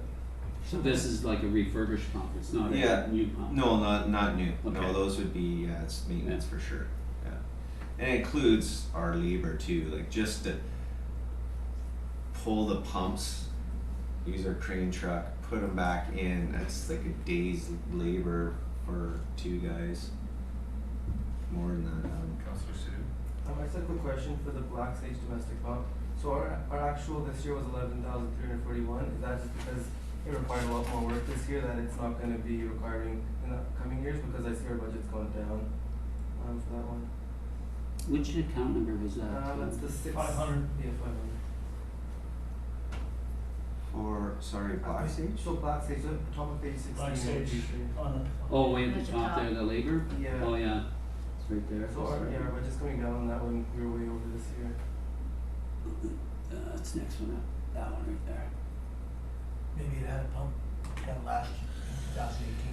Yeah, so when you look at the 500 numbers, those are related to our labor and equipment costs. Okay, So if we need our crane truck and again, it takes labor to pull pumps, then it's all accounted for because we charge out all of our equipment rates too. So the higher years, again, will reflect on, you could see like from the prior years where some of the pump houses had some of the pumps refurbished or pulled or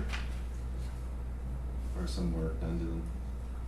I just saw that the 2 years, 2018 and 19 were pretty intensive, but we're not budgeting quite enough for it, but. Black Sage, we've done a bunch of work there recently too. We did a bunch of upgrades at our Black Sage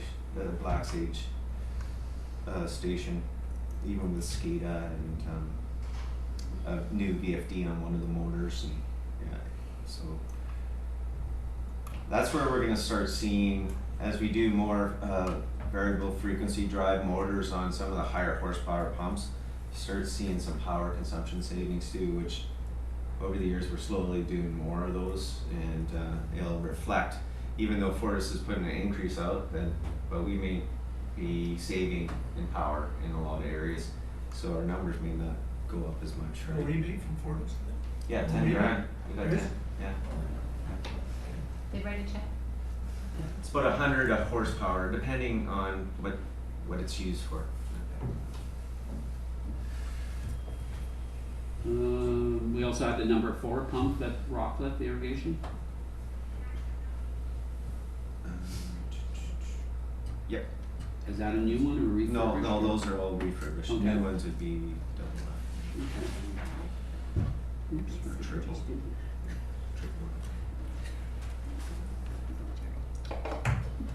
Okay. Moving on then to the next page, which was page 17. I believe it was the Hester Creek, somewhere there. Oh yeah, the Hester Creek pump. That's the same. I think you were servicing the number 1 pump at Merle's for $10,000. Yes. So that's why that jumped from 3,500 to 13,500. Otherwise, the budget's quite. That was all over the place. And some pumps cost a bit more than others, depending on the horsepower or the size of them. The billing and collections in the middle of that, I said I'd refer to that later. The cost of meters purchased, there was a budget of 20, you'll see an actual of $131,000. I've talked about that. We're decreasing that budget down to 5,000, but we are moving over into the capital side, and you'll see that, and estimating we're gonna spend $150,000 on replacing our meters in 2020. Simply because they're failing, and when that meter fails, that means we're not getting meter reads. We have worked on a strategy of estimating when we're not getting meter reads, but our meter, like I said, our meter technician's replacing about 30 a month, and so he's keeping up fairly well, but he's doing the best he can. So hopefully he can stay on top of that, as he can identify specifically where the meters are failing, and he goes out and addresses the issues. And we send out leak letters, etc. So there's quite a bit of work that's happening behind the scenes on that. And so, like I said, really, that $20,000 in prior years was just a budgeted amount that was never really utilized a lot. It was utilized, but not to what it is now, because our meters are failing quite substantially. Councilor Grace? Is it only the batteries that are failing, or are they failing in other ways as well? Some of the bases are failing, but it's primarily the reader is the battery, and they basically, from what he was showing me too, was they're a 12 volt, not 12, yeah, a D size battery, not a 12 volt, a D size battery, and that's what's failing. And they're out in heat. If they're in a meter pit, they're in heat, or they're in cold, and so heat is just as bad as cold for a battery, and so they've lasted 10, 12 years, and it's. And that's what we're just Yeah. replacing batteries. So. Yeah. It's just a matter of replacing that battery. You have to replace it. Yeah, you have to, then plus now, and we'll come to Sean, where we're finding with some of our meters, of course, we've had some issues with people tampering with them, so, and Councillor Mattis was talking about, there is newer technology out there where there are no moving parts anymore. And so, but those meters cost about $500, and they're called a Mach 10 versus a T10. I think Yeah. Sean knows more of the technical side of it than I do, but it will eliminate the tampering, where somebody's actually doing, I'm not gonna tell you what they do to the head since we're public here. But we have had at least 4 instances of people actually tampering with the meters. And so therefore, versus meters just failing. Meters are failing, that's a mechanical issue, it's a battery issue, it's nobody's fault, it's just what the equipment is doing. What is the lifespan on the, like, are you still looking at a 10-year Yes. battery lifespan Yeah. on the better ones? Yeah. The They're warranted for 20 years, I was gonna say. but probably knowing what we know now, they'll probably within 12 to 15 years they'll start to fail as well, because they're not powered, and so you're relying on a battery. There's no moving parts, so it should last a little longer. But The T10 meters come in 2 pieces. So you have your base where it has the moving parts in it, and then you have your register head, which has the battery and all the electronic components. So yeah, if the battery's dead, you can just pull off the register head and then pop that on. It's a cheaper way of doing it. This meter is still good for another 5 to 10 years. What happens over, I believe, if I remember correctly, around the 15-year mark, it starts becoming less accurate and in favor of, is it the favor of the customer? always in favor of the customer. People People favor the always, customer, so then you gotta, it slowly starts decreasing in efficiency. So you have to, by year 20, you definitely want to pull it out.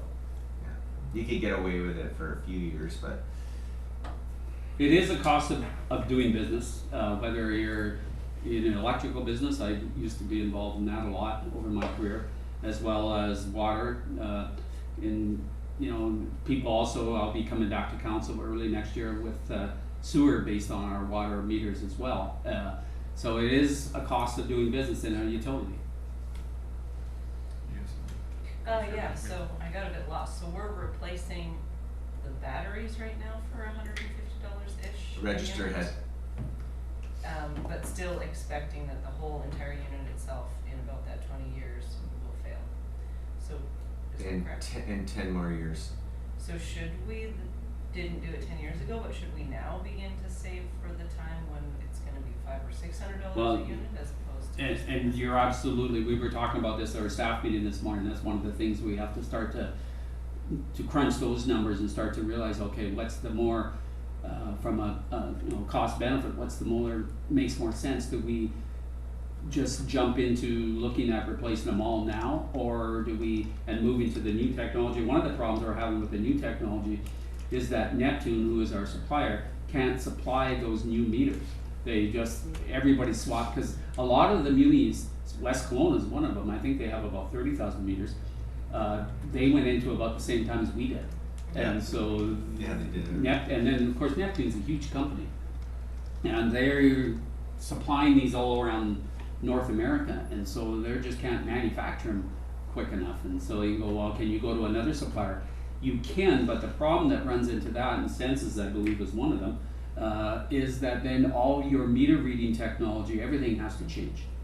Yeah. And so then you're you're into a lot bigger dollars, so.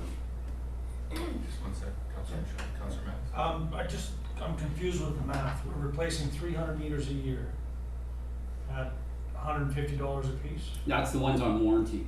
And the warranty, what happens is What I see though in the budget is that we're replacing 300 meters a year at $500. Yeah, because some of them we don't replace at that warranty. And so some we have to actually pay the full price, the register, once the register fails. So we're replacing some at the 150, the warranted ones, and then sometimes they'll cost a little more. And then some of them will have to replace the whole, the meter itself with the register. And what's the meter worth? About 500. They're about 500 for the new Mach 10s with the no moving parts. So we budgeted 300 at the full 500. Yeah. Yeah, As so we opposed could to- scale that down.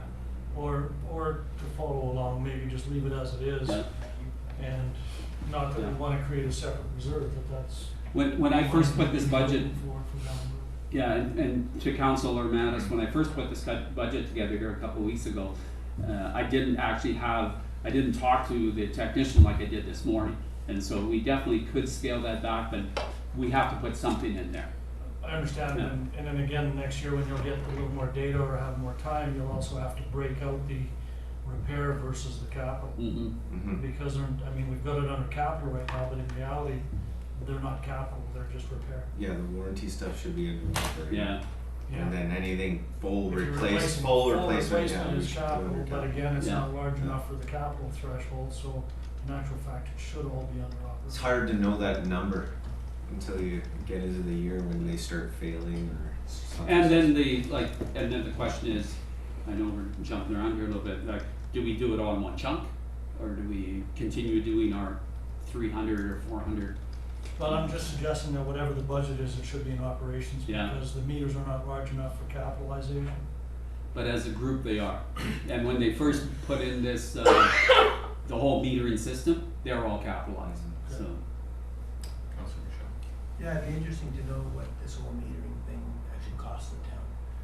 Between, having to hire extra staff and everything, you kind of said, maybe we should look at abandoning them, and it would be nice to know what it's actually costing us. If it's costing us $200,000 or $300,000 a year, I think, It is. thank you very much, but I mean, they're not gonna come back and get the money from us. I mean, these are huge numbers. You need to answer the question, are we in the water conservation business or are we in the water sale business? But there's different ways to conserve water too, without, metering isn't the only answer. Well, flat rate doesn't conserve water, that was part of the discussion. It doesn't have the incentive. My own history on that, and then we'll move on, Yeah. is, because I just came from Metro Van, and New Westminster has flat rate in their single-family homes. They don't in their high-rises, right, and they have about 70% metered. Metro Van, who is the regional district, has a mandate, and so everybody must. It's not a question of, you just can't go, no, we aren't going to, they must meter. And so, metering is, like it or not, it is the way it's been recognized worldwide as a method of conserving water. And in the States, you would not ever hear about an acreage charge for water. It's all metered. And that's how pressured water is. It's become a very, very valuable resource. And so, I'll stop. Well, we are in the business of selling water. Yeah. Okay, When we put them in, we didn't anticipate uh, $200,000-300,000. so that is page 17, and then the next part was all debt, our debt servicing, that on existing debt. And then the final part on the bottom of page 18, you're seeing the contributions to the reserve, the transfer to water capital reserve. We have the pump contingency of 4,000. Any excess over and above, that's basically the surplus. You see excess to reserve of 69,000, and then we have the contribution from the rates that are going to the Gallagher siphon, and that's 295,500. And then we still have the two smaller reserves as well. And that's the water operating budget. Like I said at the start, we were estimating a 4% increase, 2% for the Gallagher siphon capital, as well as a 2% rate increase for the cost of operations. If you wish, we can then move over to capital, or you can adopt the water operating, and then we can get into capital. It's your choice. Councillor Metz. I go back to the similar discussion we had earlier on with the 4,000 going into the pump contingency as an annual event. When I flip over on the paper to page 22, I see that is projected to be at 90,000. Right now it's Yeah. 2020 will be at 75,000. Again, we should be looking at what should that number be rather than just continually adding to it. Like, how many pumps are we having on contingency in a given year? Where we haven't budgeted for replacement, but it's just an outright failure and we're in a hurry to find the money. Again, yeah. Should that be folded into the general again, as we discussed with the sewer capital? And just say, yes, if we have a pump failure, it's gonna Yeah, come and up. pull it from reserves if it's not budgeted for. I mean, it's the same for me, as long as I can As long replace as you it. have funds. Because, I mean, they're critical, so I'm gonna be replacing it regardless. It's just where you guys want the money pulled from, yeah. Well, and again, it gives us the flexibility for, if it's not locked into that bank account, it's in the other bank account where we can access it. That's all I'm suggesting. Yeah. Cuts down on your.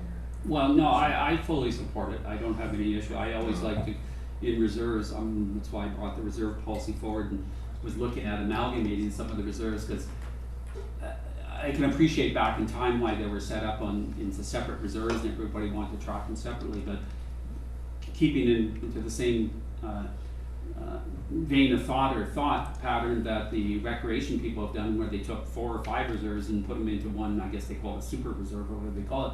I think it's a great idea. It certainly makes my life easier, and I think it makes more flexibility for a lot of councils, so. Councilor Brent, I guess my only question about doing that would be, do we then talk about what the possibilities are for that reserve and what the, sort of baseline needs to be? Mm-hmm. Because I would hate to see us fold everything in, and then a couple of years down the road, you've depleted your one reserve as opposed to these multiple ones, and now you have 3 sort of urgent, catastrophic type things in the season. How do you deal with that? Yeah, and I don't mean to jump in, but I did hear about 2 or 3 months ago, maybe longer, when I brought the reserve policy forward, that was in where we have minimum levels now, and that can come back forward now again, and once we get into our general budget as well, and so probably in the spring after we have our budget discussions, we'll bring that forward, and then we'll adopt our minimum levels of those reserves and what can and can't be funded from those reserves. And you're not wrong, the one challenge you always have is if you roll everything into a reserve, then you kind of go, okay, and then some of those smaller projects might get lost, and so there's the good and the bad, but I like the better, where it's a little simpler, and you have you can then discuss, you have the money, then you can discuss, okay, the parameters around how you can expend that money or things like that. We had, that's a good point, Petra made. We had this discussion a couple of years ago. We ran it down to $50,000 because we kind of determined that would be. I think we asked Sean a question. What are you comfortable for an emergency? That would replace one. Yeah, you know what I mean. So if it keeps getting bigger, then maybe that we don't budget for a couple of years. As soon as we have an issue, then we got to start budgeting for it again. I think that's a good point. Instead of automatically transferring this amount of money, because that's just more money that could, use. Other things. That's right.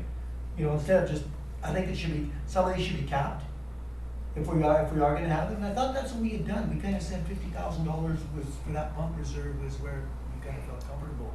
Now it's growing again. Well, We kind of raised it. I think we brought it down, but yeah, Yeah. we continue to add to it. But again, in the spring, maybe when Doug has time to put it together, we could go through those and say, here's where the cap should be, or you incorporate the pump contingency like we had talked about, similar to the sewer pump contingency, and put it into your Yeah. larger reserve. Because if something happens, you have money in your larger reserve, you can just pull like 45,000 or 50,000 from there if you needed. And that all rolls in, also the reserve policy rolls in with your asset management plan, right, your 10-year capital plan, so you can see as you move forward, the resources that you require. And so that's, helps council out, helps staff out, and so. And we haven't had any major, I think we've dipped into the pump contingency fund once since I've been director of operations. It was a carryover from Solid. Solid had that reserve. Oh, was it? Yeah. That Okay. came, when we came over, we said, well, Solid had this reserve. No, if the money came over, we should keep it in there, keep it out of reserve. The water Yeah. pump contingency? Yeah, Yeah. we had a reserve. That's how we did it. I don't think it's 6 of one, half dozen the other. I don't think there's a problem with having that pump reserve there, but I think there's a problem putting money in every year, so it's bigger. There's no reason to do that. Might as well take that and put it into our water capital reserve account, as far as I'm concerned. And Dave, if you Same need to thing. write a check for a pump, it doesn't matter whether it's written out of the pump reserve or out of the water capital reserve, so That's it right. could be enough. You gotta write the check either way. Provided that amalgamated reserve is large enough to handle the. Well, And it is a when we rating. look at We're it was that it could be rated, and all of a sudden, no, now it's depleted because we've used it, and we should have had this, now we got this pump failed. Yeah, Or it's- 2 pumps failed this year, and all of a sudden, oh, we got money. Cause if it's a reserve, I'm sorry, if it's a reserve for these potential events where it's needed an emergency as opposed to a reserve that we, you know, pull from in our regular budgeting processes, I think those are kind of two different things. It's a situation where when we looked at the sewer budget, where we saw the reserves were going into the negative, when we're looking at things for emergencies, then you're right, the reserves can never go into negative.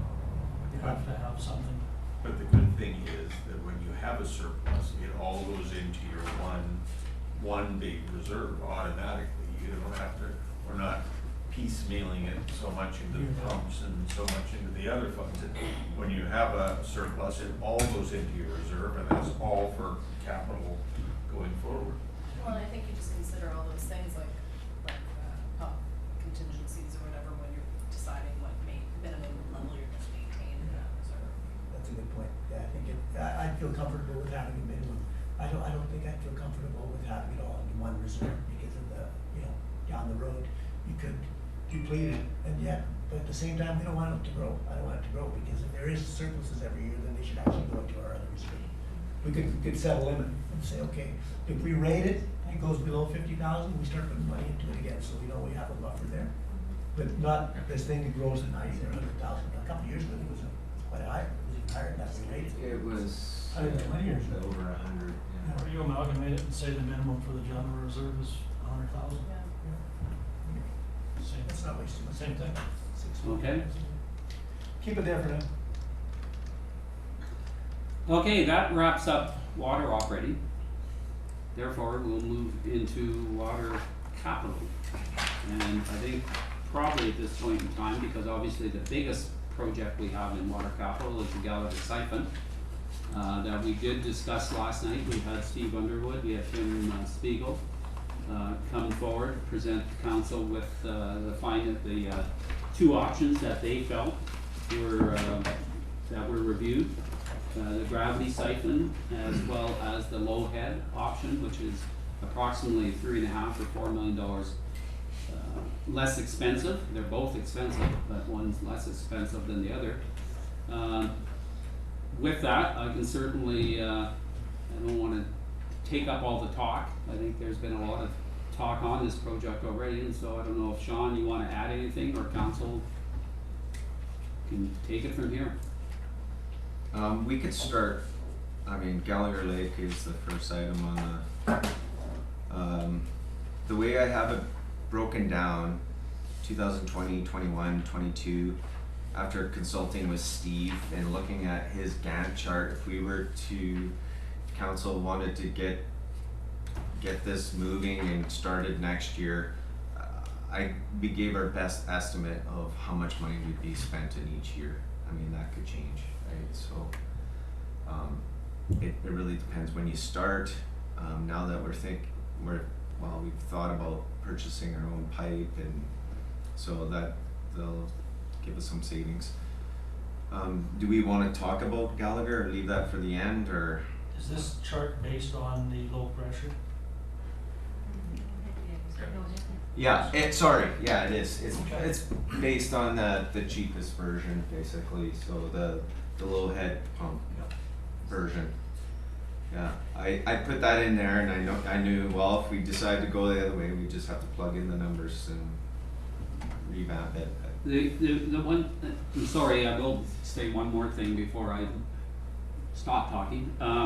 When I was putting all this together, the rates that I was quoting, the 4% for this year, the 2% for Gallagher, the 2% just for the general increase, when and if we go out to borrow the money, we do have some minimal interest expenses that I budgeted for 2020, because I was expecting some short-term interest borrowings, and that's $10,000 that's embedded within the operating budget. There are no other borrowing expenses or any rate increases until such time as we need that money. And right now, if we go out with a 20-month capital program, there should be some further short-term borrowings in 2021, but in all likelihood, we're not going to incur any long-term debt until 2022, and that's what I'm anticipating, and that's when you're going to see saying $386,000, that's when the debt servicing is gonna come on. I'm not anticipating raising any rates for debt servicing other than the short-term interest until such time as we need it. Therefore, if there's any, whether we reserve finance, whether we win a lottery, whether we raise rates for it, at this point in time, there are no further increases in the water rates until such time as we need it. I just want to make sure council and the general public is aware of that. You know, things do change. It could be also cost. Maybe we're gonna save a significant amount of money. We don't know until we go out to tender. We don't know, you know, with our progress of buying the materials, various cost savings that we're gonna see. So hopefully, we're gonna come in under budget, on time, under budget. But I guess time will tell. Were the numbers we looked at last night, were they, sorry, No, No, go ahead. go ahead. No, you go ahead. No, I'm just curious on the numbers, Topic. the numbers we looked at last night, were they projected on buying all the materials ourselves or buying it through a contractor that didn't mark them up? Because we talked about the two options. So the budget of $11 point whatever million, is that based on us doing it, or is that based on buying it? Have that breakdown in front I of me. think that was based on a design bid build. Yeah. So, but paying the higher price. on Right, it. so that wouldn't, the question I asked last Yeah. week, was that a worst case scenario? The- And that is. That's the doing that. worst So case, yeah. doing, you know, buying materials ourselves, having a different method of project delivery we'll see some cost savings there. The contingencies related to the risk associated with various, you know, there's been an item put in there for each archaeological, Yeah. those type of things, so Those are all worst case scenarios. they're all worst case scenarios, so it's reasonable to assume that we would come in under budget. A lot of money on the table. Yeah. So that kind of sort of takes me into question is because you were talking about, Doug, that we don't get into the actual boring until 2 years from now. And then that's when it kicks in where we have to have the larger rate increases. Cause it's, the perception out there is gonna be, cause we've already told them we jacked up the rates the last 2 years. And we're jacking up again at 2% this year. So people out there have this perception that we're already increasing rates to take care of that. So I wanna know in my mind, that hasn't happened then. It actually only happens in 2 years from now. Then that 14% that I read somewhere is when it kicks in. Yeah. The amount that we've raised with the 2% or the 3% Yeah, for the yeah. canal restoration, where was I with that? Somebody else can help me. Oh, there it is. 295,000 this year. So we've probably raised in the magnitude of about, let's say 600,000 for the sake of, I have to work the math. That's in that water capital reserve for this canal. So there's $600,000 that was earmarked for this project. At the end of the day, let's say 2 years from now, when we actually go out and physically we'll do a short-term capital borrowing bylaw. It's just basically a line of credit. We'll do that, and we'll go and borrow that, and we'll utilize the provincial money, the $5 million. They won't give us that until we do that borrowing bylaw.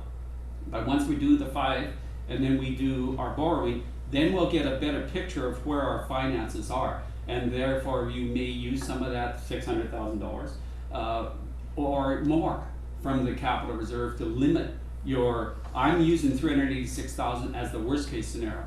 It could get a lot better, Okay. but And hopefully that's that kinda- tender will come in better.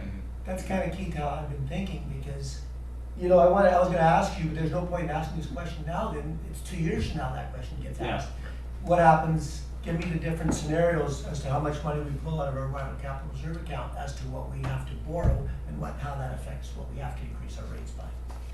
I thought we were kind of gonna decide that. Now, we're not gonna decide that. No. We're gonna decide that 2 years from now when we go to do our long-term. That's correct.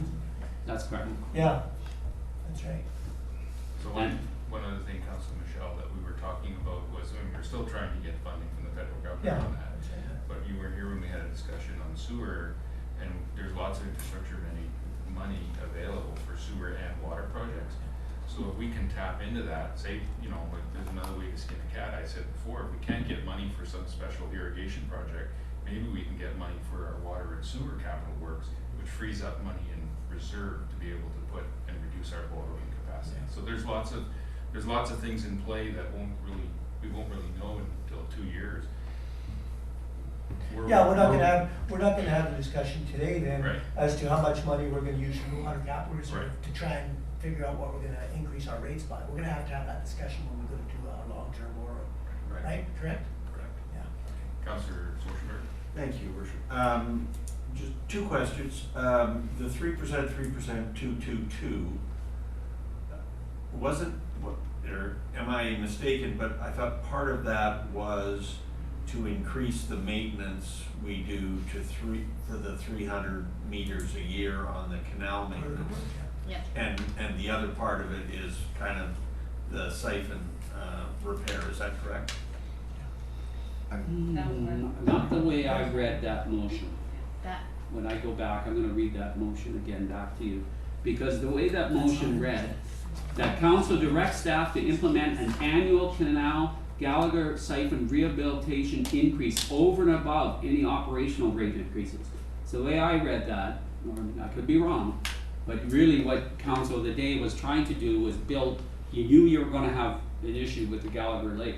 Because yes, you have your annual maintenance of the canal, but over and above that, that's what that 3% was. Now, maybe I'm wrong. I think you're missing the slash. The annual Slash. canal, it is, annual part of canal. it is for the. Annual Yeah. canal Yeah. But it slash. said over and above operational increases. yeah, Yes. over and above, so part of it's supposed to be, it Half came and out of half. the assessment, the All North assessment, report. Where it had- it had- That's why we've increased the length. Yeah. We've No, increased- anyway, I think that the way your budget is working this way, I interpret it, is your operational work that you're doing in the canal is separate from those rate increases. I don't believe that was. That's not the intent? For me, That I don't was not believe the that was intent. the intent. Yeah, if you were The here, intent. so. The I intent wasn't. was for I was annual- here. And my other question is, let's just pick a number between 5 and 6 million to borrow. How will that affect our borrowing capacity going forward? And the mayor actually asked me that about a week ago. I did some numbers on that. Right now, our capacity is $1.3 million of debt servicing. Okay. We're looking at $400,000, so you're still left with 900. So you have a lot of debt servicing capacity. The other thing to always remember about that, it's based on 25% of your revenue. And so obviously, As your revenue goes up, yeah. yeah, your capacity goes up, so. Got it. Thank you. Councillor Benjamin. I was just going to add that as Councillor Schwarzenberger said what he did, I was scrolling, trying to find where on the report it read that, because that is exactly my recollection, that 3 and then 2% was for the rehabilitation of portions of the Oh, canal, okay. because of that report that we received That's around the right. same All North time. report. We're trying to that do more was each year. Showing that we needed to do a lot more than we were doing. That's right. So Mm. that was like a special injection for that specific That's how I purpose. remember it as well. Yeah. Capital, back to capital, back to Gallagher side. Okay, Keep going. okay, so for Gallagher Lake siphon, everybody, I think we've talked about that. I don't think was there anything else to talk about? Do we need a decision to go with the low head? We did that already. Thought we did that I already. think we It got that. was? Yesterday. Yeah. Maybe not. But I didn't think it was, It was moved forward to Yeah. discussion. It was I moved think- forward to I think today. it was moved forward to today's discussion which we can just have a plain because discussion. we were, although he's not in the room, on the paper copy, it's probably your page 5, was part of the discussion was how we were going to pay, Pay. option 1, 2, or 3. Yeah, I think the question was is that, yes, we were going to go ahead, but how were we going to pay? And that was why we agreed to today. Okay, I think okay, so we we're didn't okay? vote- We didn't vote on which option we were going No. to go with, but I believe the discussion around the table was about allocating to all users. I think if staff needs a motion, then we should, Well- council should provide. Oh, we need a motion. It's either option 1, 2, or 3. Just second, Yeah. just one Where's more. but we're not quite finished We're the, not quite finished, but you can see it in prep for It's a part of little the, later. it's part of the final, Oh. proposed motion.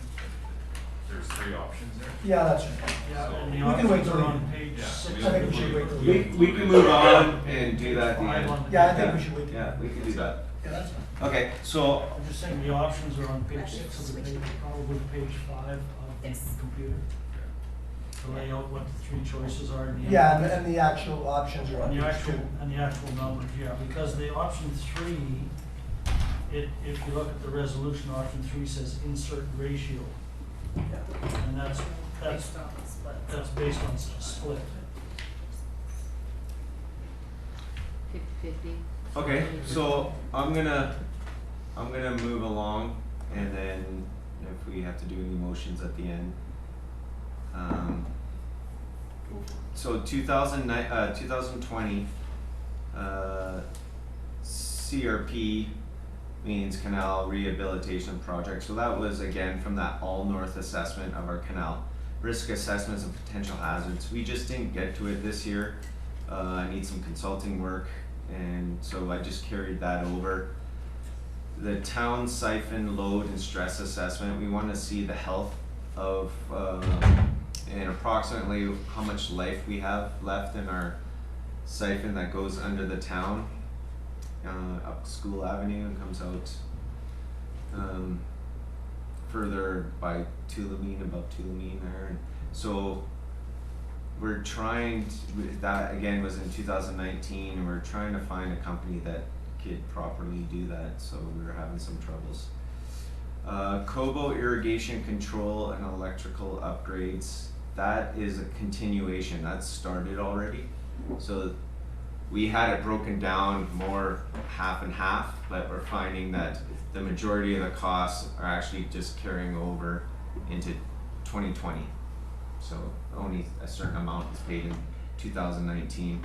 So that's all, that's gonna be, the majority of the work's gonna be in January as well, so.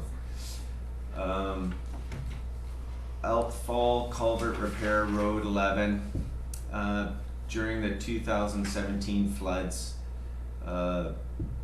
Hester Creek really did some damage. A lot of rock came down through that creek, which ties into one of our outfalls, and did some pipe damage for a length. So we're looking at relining it or coming up with a solution just to fix the upper section. The bottom section's fine. We've inspected it. It's okay for now, and it's working again, but and then we found that last year, 2018, when we had some more flooding, that we were on top of it more too, and we had better systems, and the contractors kept most of the rock from flowing down through there. But the first year that was all new to us, and there was more damage. Replacement of section of drain pipe from reservoirs, that's just a small project. Which one is, You mentioned it yesterday, the rusting. oh, Yeah, you yes. talked about it yesterday, right? That's, this is a different section. Oh. We've actually had, what happened in the past, there's a section of wood stayed pipe that they poured concrete over. And now we're finding that, we kept wondering for the last couple of years, where's all this wood coming from? We're finding wood in the storm. And I'm talking like long pieces of wood, and we're like, how do you have to get down there and saw it and pull it out? So there's a section that we can fix this year, and our own guys can do it and cut it out and replace it. Yeah, it wasn't the way to go. You shouldn't pour over wood steel.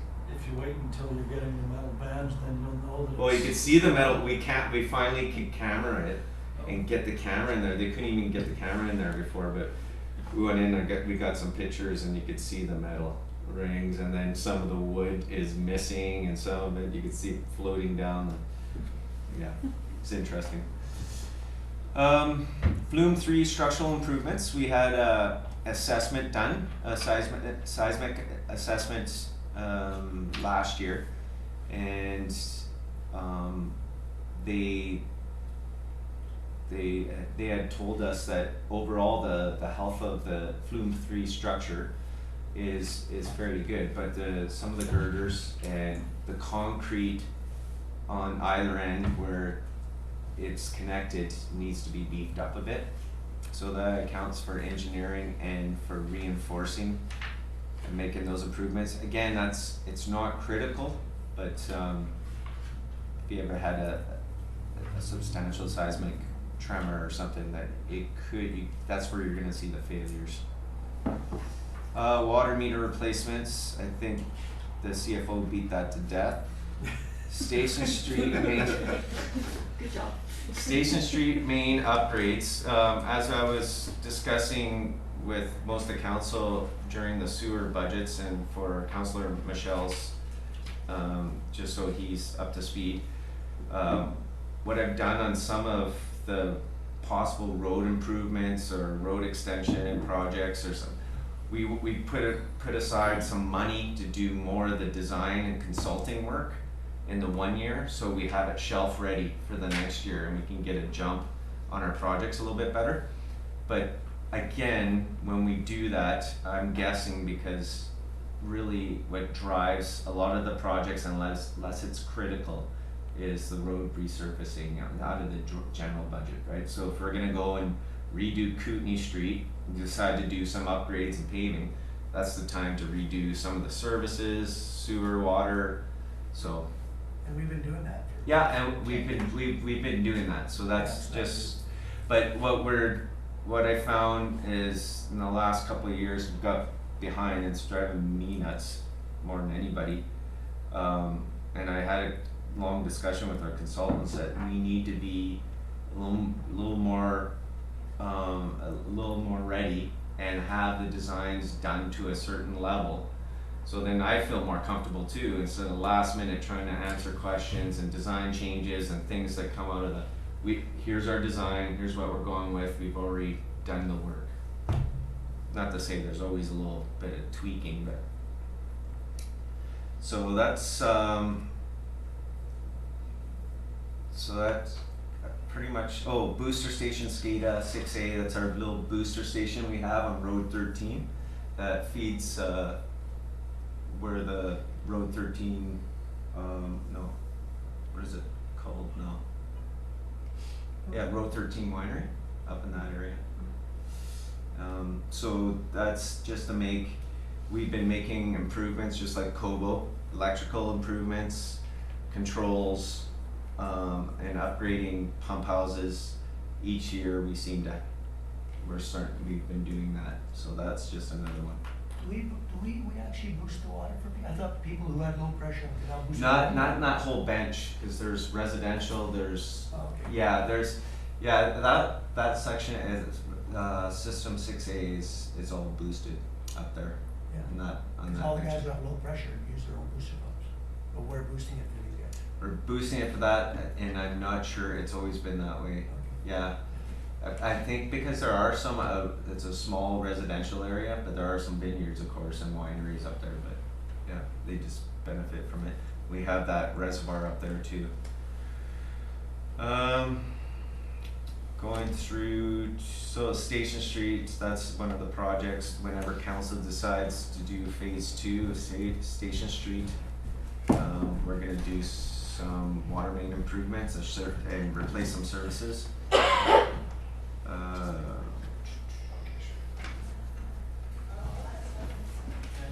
New control panel for further irrigation, again, that's just an improvement that needs to be done on the electrical side. Should I keep going through this whole list? You're going pretty fast, so just keep going. Okay. Sawmill rehabilitation. It's a section of sawmill. If we do the road rehabilitation, that we would do some, we always look at the water services. It seems like the water services don't tend to last as long as the mainline pipe does, so we at least try to replace those if needed. Northwest sector, again, that was an area that we talked about in the sewer budget, and that's the Ford Soder V-Line properties and Sidhu property north of Lions Park. If they were ever to do a development up there. This is just in preparation for that. Sawmill Road extension, Station Street upgrade. That's by our Public Works yard and Oliver Landing. There's always been a plan to push Sawmill straight through instead of turning in 90 degrees and going up Co-op and bring it and connect it to Station Street. So I have a little diagram there that we've had on there for a few years now. So again, some of these projects are development driven or as needed, so they may be moving. 7D drainage is another one that's, it's something that the CAO and I have to have a discussion about where we want to move forward with 7D drainage and things that we need to do. That's that small drainage system that we've inherited through Solid that has nothing to do with water. Yeah, I just want to go back to Sawmill Road extension. Typically, if as you said, as that development proceeds and goes down, don't the developers pay for that? The Or is developers. this over and above what the developers expected? Yeah, it's over and above. They may have to pay for some of the road improvements on the one side of the property, I believe. They To the did. center line usually. Yeah, there's Project. also some DCC money available for that project because it was one of the projects listed. But we're gonna have to run and reroute some water main line down, realign it with the road. Okay, because typically if we extend our water lines for development, they pay for that. So unless we're doing something over and above. No, that, it's to our benefit. which It's is for our our benefit. It was always envisioned to finish that road instead of having a 90-degree turn at Co-op, which people have gone into that field, and I don't know if you've seen it recently, but I've taken out some bollards around that corner, just to push Sawmill so it flows better all the way to Fairview. And that's the reason why where the food bank's located, we own those 3 properties between just north of the food bank. We've always kept those properties for this alignment.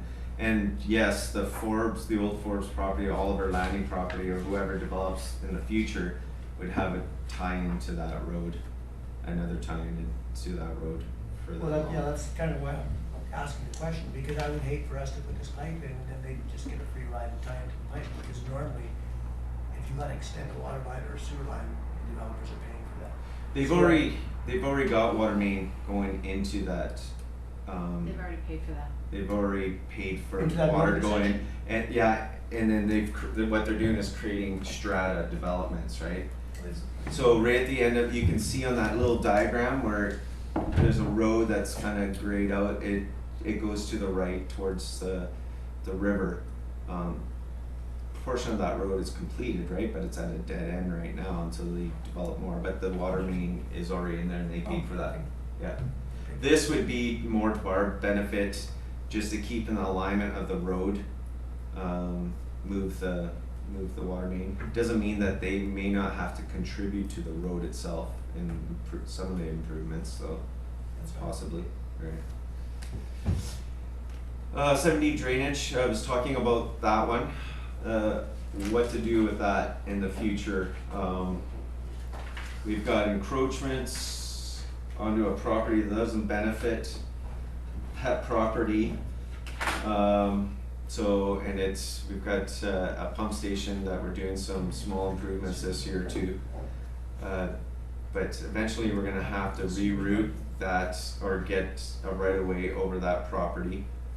And later on, you may see there's a larger number in 2023, again, that may shift.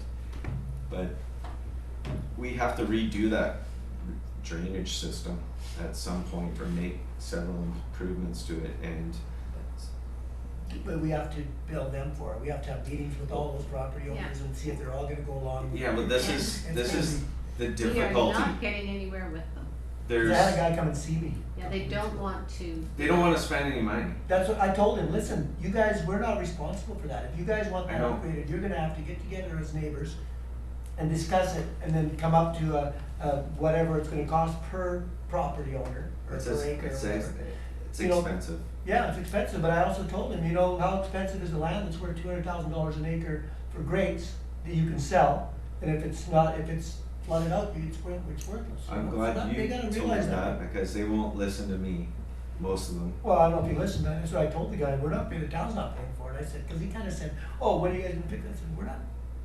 That's a local area. It's You a guys are not local paying for it. they're the only ones that benefit. And it That's has right. nothing to do, the only thing that we look after, this is what drives me nuts, out in the rural area is water, and we're fine with that. We run that.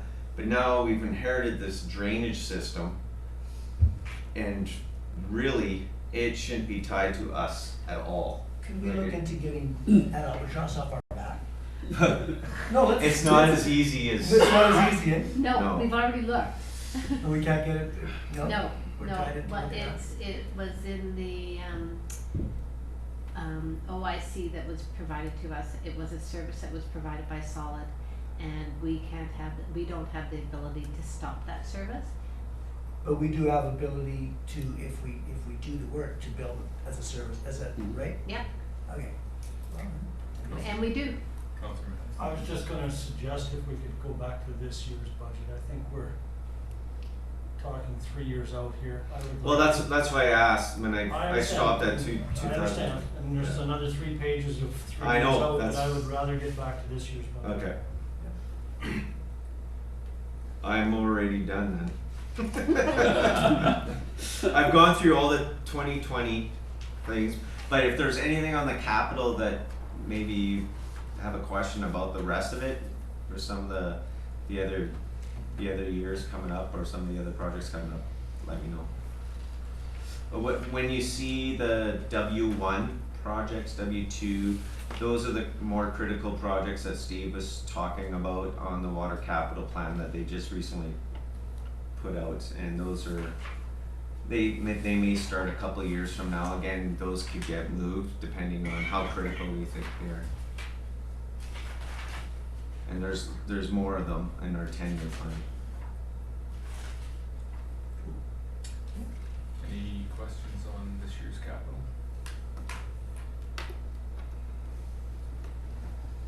We covered operating, we covered capital.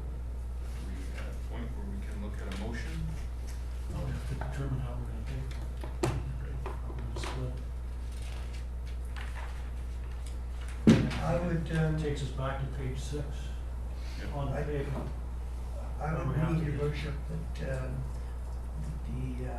is recommended that the council adopt the 2019 water operating capital budget as presented, and the staff, prepare the necessary bylaws, with option 1 on page 2. That's my motion. There was one amendment to the operations budget, and that was to move the Miller Road hydro pumps to the capital, out of the maintenance rate. So Okay, so you need that as a part of the motion? it would be as amended, As amended. Oh, okay, as a. not as presented, That's fine. okay? That's easier. Anyway, that's my motion, we moved, with option 1. I'll second that. Seconded by Councillor Schwarzenberger. That last little bit comes off there, that council provide direction to staff. Does that come off? Yeah. Yeah, because that's already done in option 1. Well, yes, that's right. Councillor Your Rice. worship, is option 1 then a 50-50 split? Cause I know that was one of the splits that No. were. No, it's, option 1 is, All users. all users. So it would be a 14% Similar to the increase, vote. right? Yeah. Which would be In time. in time. Yeah. Now, Councillor Matthews. could I get clarification on the difference then between option 1 and option 3? Because option 3, if I'm reading it right, is also all rates right paid. That's just asking for. Yeah, through to the chair. Yeah, majority. Option 1 allocates it to all users. What we're allocating is the cost of the Gallagher siphon project, and when the debt or when the borrowing costs transpire, it's going to be allocated as where our present way that we do. Everybody pays the same increase. Option 3 broke it down between irrigation users and non-irrigation users. And so then that's where insert the ratio, we said whether it was gonna be 100-0, 90-10, 50-50, whatever that ratio was. And option one doesn't do that, option one is saying it's going to all users at the same rate, So what we've basically been doing. Yes. all this year. Status quo. John was up here too, yeah. So maybe we, Councilor Minton? this one here. So again, though, just to reiterate a bit, we don't actually deal with that until next year. In the meantime, looking for grants. Well, yes and no. Yes, you don't have to deal with it, but we're bringing it forward at this point in time is simply to provide some guidance to staff and even to council as to moving forward with this project, who's gonna pay. And so this kind of sets the precedent moving forward. Yeah, I think Right, that's important. without hard numbers Without the hard numbers that are numbers, attached being potentially in flux. Mm-hmm. Without hard numbers and how much is coming out of the water fund and how much is being borrowed and all that stuff. I mean, if there's no immediate need, I would prefer to see the hard numbers on the three options to say, okay, option one, it will cost the in-town person an average of this much, it will cost an irrigation guy an average of this much. Option two will cost each person this much, option three would cost a metered person this much versus an irrigation user this much. I'd like to see what those costs actually are rather than just, and we do have 2 years, as Councilor Benedict pointed out. Well, but we can change our mind next year too. This is just for this year. There is no this year, because there's no financing happening this year. The financing doesn't happen for 2 years. So that's Okay, why I'm so why saying we don't, should so wait. why don't we just have a motion that says we're gonna do a 4% increase across all users and be done? Well, basically just to accept the budget as presented and without any options for how we're going to pay the financing 2 years from now. Put your hands Yes, up, you guys. still got it. Sorry. I think I was asking for a different reason than postponing the decision. I think we can, if we're going to agree in principle that everyone's going to share the cost, then we can agree on that. I was more pointing out that we don't have those numbers to look at, and we're not going to have them for at least a year, based on potential grants that we're going to be applying for and actual costs as they come in, as we buy our own things and do whatever we're gonna do. I was just pointing out for that reason, but I think that before moving forward, we need to agree in principle, That's right. personally, how it's going to be divided Yeah. without actually knowing what those numbers are. Yeah, those numbers are gonna be in flux, that's correct, that's right. You won't know if we're gonna save money by buying our own pipe, or, there could be cost savings, so we won't really know that number. It's the principle of how we pay for it. That's right. I think, that's what I think we need to iron out before we do the project, and that's what we're doing right now. It's kind of big. And I said my piece last night, and I don't think it would be right to change what we've been doing for 30 years, because, it's not just because it's always been done that, but that's the fairest way to do it. I think if you tried to do any other option where you got the farmers to pay for it, and I stated last night that I wouldn't be in favor of it, because they just can't afford it. And if you look at an increase of 10%, like I said, on $300, $30, on $3,000, it's $300. But if some of these numbers that I looked at on a 7.5 acre orchard of $700 or $800, I mean, they can't afford it, so we can't do it. Well, You know. No, I agree. I think we need to there's no reason we can't make a decision based in principle. It will be this council that deals with it at the end of the day. It's not like there's another council coming in potentially next year, so this project will be over in this term of council. So I think that's another good reason just, to push forward with the project, and I am in favor of option one. I think just to point out I don't know if it's a user that we often forget, but it's a user that we don't talk about too much. But somebody brought it up to me today, are the rural users that are not farm. So they have their own rate as well, which is, Well, that's right, they're paying non-agricultural Right. water, So then they're gonna get paid that 10 or across- 12%, it's gonna be across the board. It's not just in town that you have people who aren't using ditch water. And in the rural area, you actually have a group of people, and then Petra was here when that happened, and I voted against their budget that year because it was a principle. It was $70,000 that they grabbed from a group of people in the rural area that are connected to the ditch, but they're being charged non-agriculture water rates. Those are the ones I'm talking about. Yeah, that's right, exactly. And they'll have 10 or 12% increase like everybody else will. Absolutely. We tried to have a conversation about them at the time, it might be worth trying to have a conversation about Yeah. We failed. I remember, it was $70,000. CAO. Thank you, Your Worship. I did wanna point out that what we did was the options had everything in it, so we just took the number one option and we added in low head siphon repair, so that it was identified which repair was going to be undertaken. Oh, okay. I can read the motion if you'd like. Sure, please.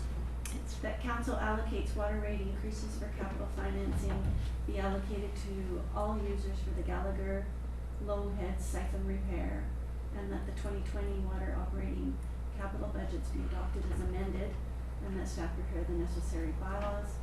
The amendment that council spoke to earlier was moving the Miller Road hydro pumps and 2 pumps to capital of $19,000 from the GL 622000700. Yeah, I And think you're missing what some- isn't in there, your worship, is 54%, we agreed to 4%. Where do we put it in there? Pardon me? What isn't in there is that the council agrees to a 4% increase this year. It's not part of that motion. That's the budget as prepared. Okay, As as amended. As amended. okay, as amended, okay, Yeah. all right. So that, those have been some sort of massaging to the initial resolution as it was originally presented. Which is just down here lower, same thing, but a little different. Where is option one in the, Option one, do we have to put that in? that's, It's- that's a repeat. It's just a repeat, it says option one. Allocates to water. all users, I just took out the words option one. Oh, I see, the same thing. It's the same thing, just took out option Okay. one. Okay, sorry. Yeah. Do we have any more questions, discussion on this before we look for someone to move this motion? It's already moved. It's moved and seconded. Yeah. Any more discussion? Call a vote. Seeing none, I'll call the question. Those in favor? Opposed? Motion carries. Unanimous. Unanimous. Unanimous. What? That's important.